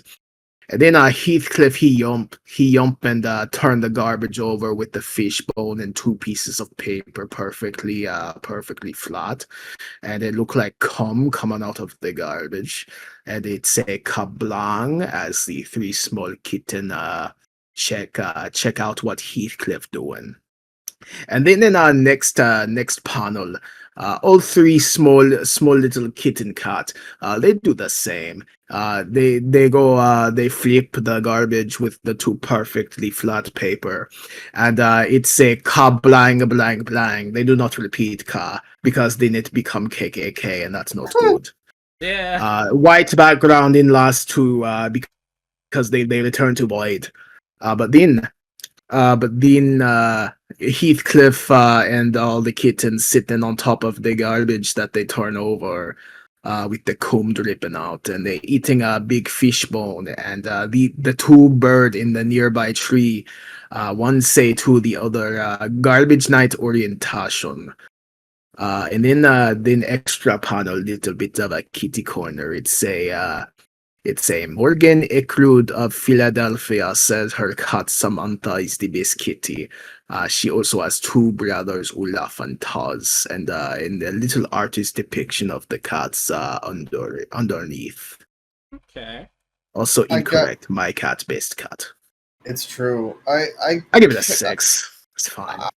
I think I like the way. Yeah, I think I like the way it's drawn more than I like whatever type of joke. It's got a very cute little style about it. I prefer the one-panel comics. Honestly, they should stop with the fair enough. Days. It's really not funny at all, though, and I kind of don't get what it's even fucking going for. It's Garbage Night. It's just a Heathcliff thing. Yes. They're just eating. Okay. Garbage Night, the Garbage Ape. Beware of Bro. Is that like a note? Oh, so this is another themed month. Not quite. Well, yeah, Beware of, actually. You're right. Beware of Billy. Dirt Bombs. Beard. I mean, unfortunately, he found out the hard way. This is the one we missed last time. The Summer Mummy, who is a wonderful recurring character. I love him so much. Oh man, that would have been real cool. But we're not judging that one. We're not judging that one. Yeah. I'm gonna be real. It's a 5. It's not great, but it's not like the worst thing ever. I give it that extra point only because I know what Garbage Night is. But also, it's like a running thing. I will say the kitty. Is it a running gag? Okay. The kitty quarter thing is charming. I do kind of like that. Yeah, I really do just point for kitty corner. I think that's nice. I really do just think it should be a one-panel comic, though. It should stay that way. Same thing with Garfield. Honestly, like its Sunday comic version is. Yeah, I think Garfield should be 3 panels. I could probably also remove every panel except that last one, and that would be the one-panel comic. Really, I feel like it could probably be like 3 panels. Well, I mean, really, all you need is you could rework the last. You could panels. Rework the last one. No, but just the last 3 panels could work here too. I mean, that's true. They throw the garbage. Or at the very least, certainly don't need the first 2 panels. Yeah, at the very least, remove the first 2, maybe even the third. Yeah. Yeah. Yeah, I'm giving it a 6, and that's being generous. I think I'd also give it a 5, just because I think it's less funny than the Garfield, but it's cuter and it's more charming. Well, objectively, I the way I look at it is like that joke just barely ekes out. Is almost a joke, but because it goes on for so long, it becomes less of a joke. Yeah. There is a rule of 3s for a reason. You can break the rule of 3s, but if you're going to break that, you have to break that for a very specific reason and pull it the fuck off. And it didn't because there was no. It's a mandate, not something he wants to do. So I think I would give it like a 5.1 and Garfield one like a 5 base. So yeah, Heathcliff does even without your score. I think me and mine was a 5 compared to a 2. It really did kind of knock it up a little bit more there. Because Heathcliff is up. Who knows? Maybe this might be like a head-to-head sort of thing. Although I think next time we should not record on a Sunday, maybe. And if we do, maybe go for the Sunday comics are making it worse. At the very least, we'll do the day before. Maybe we could do a day. Yeah, just do the day. I'm down. Yeah. How about this? If next time we record is a Sunday, then we'll do the day before. Yeah, we'll exactly. Or what we could do is we could kind of do this. We could look at both the Sunday comics first, and then kind of judge if we think they're kind of even worth reviewing. Because I think we can play it by ear. I think if we give it a 2, we'll figure it out. Because like that Garfield one was so bad. Oh shit! All right, everyone, enjoy. Yeah, this Skibbity Rizzler's 8, no cap. Bro, I'm 8. Bro, Raggy. Thank you, Reactbot. On that weird side of TikTok. Shut up. I hate you, Reactbot. You didn't even get your Galaxy gas today. Yeah. I mean, this. I don't feel like this is like the modern child's like Dora or SpongeBob birthday. Yeah. I mean, it probably felt weird for our parents whenever we had like a themed birthday on something where it's like, I don't understand why they like this, you know? I'm hearing a weird thing coming from my mic. Give me a sec. But yeah, no, I mean, I just don't understand I just don't get how kids like it as much, but hey. Am I gone? Oh, I can hear you. You're frozen. Am I gone? Oh, all right. Mike's on, you're frozen. We all needed to be frozen like that for a minute. Kind of like old school sitcoms with a freeze frame where they go.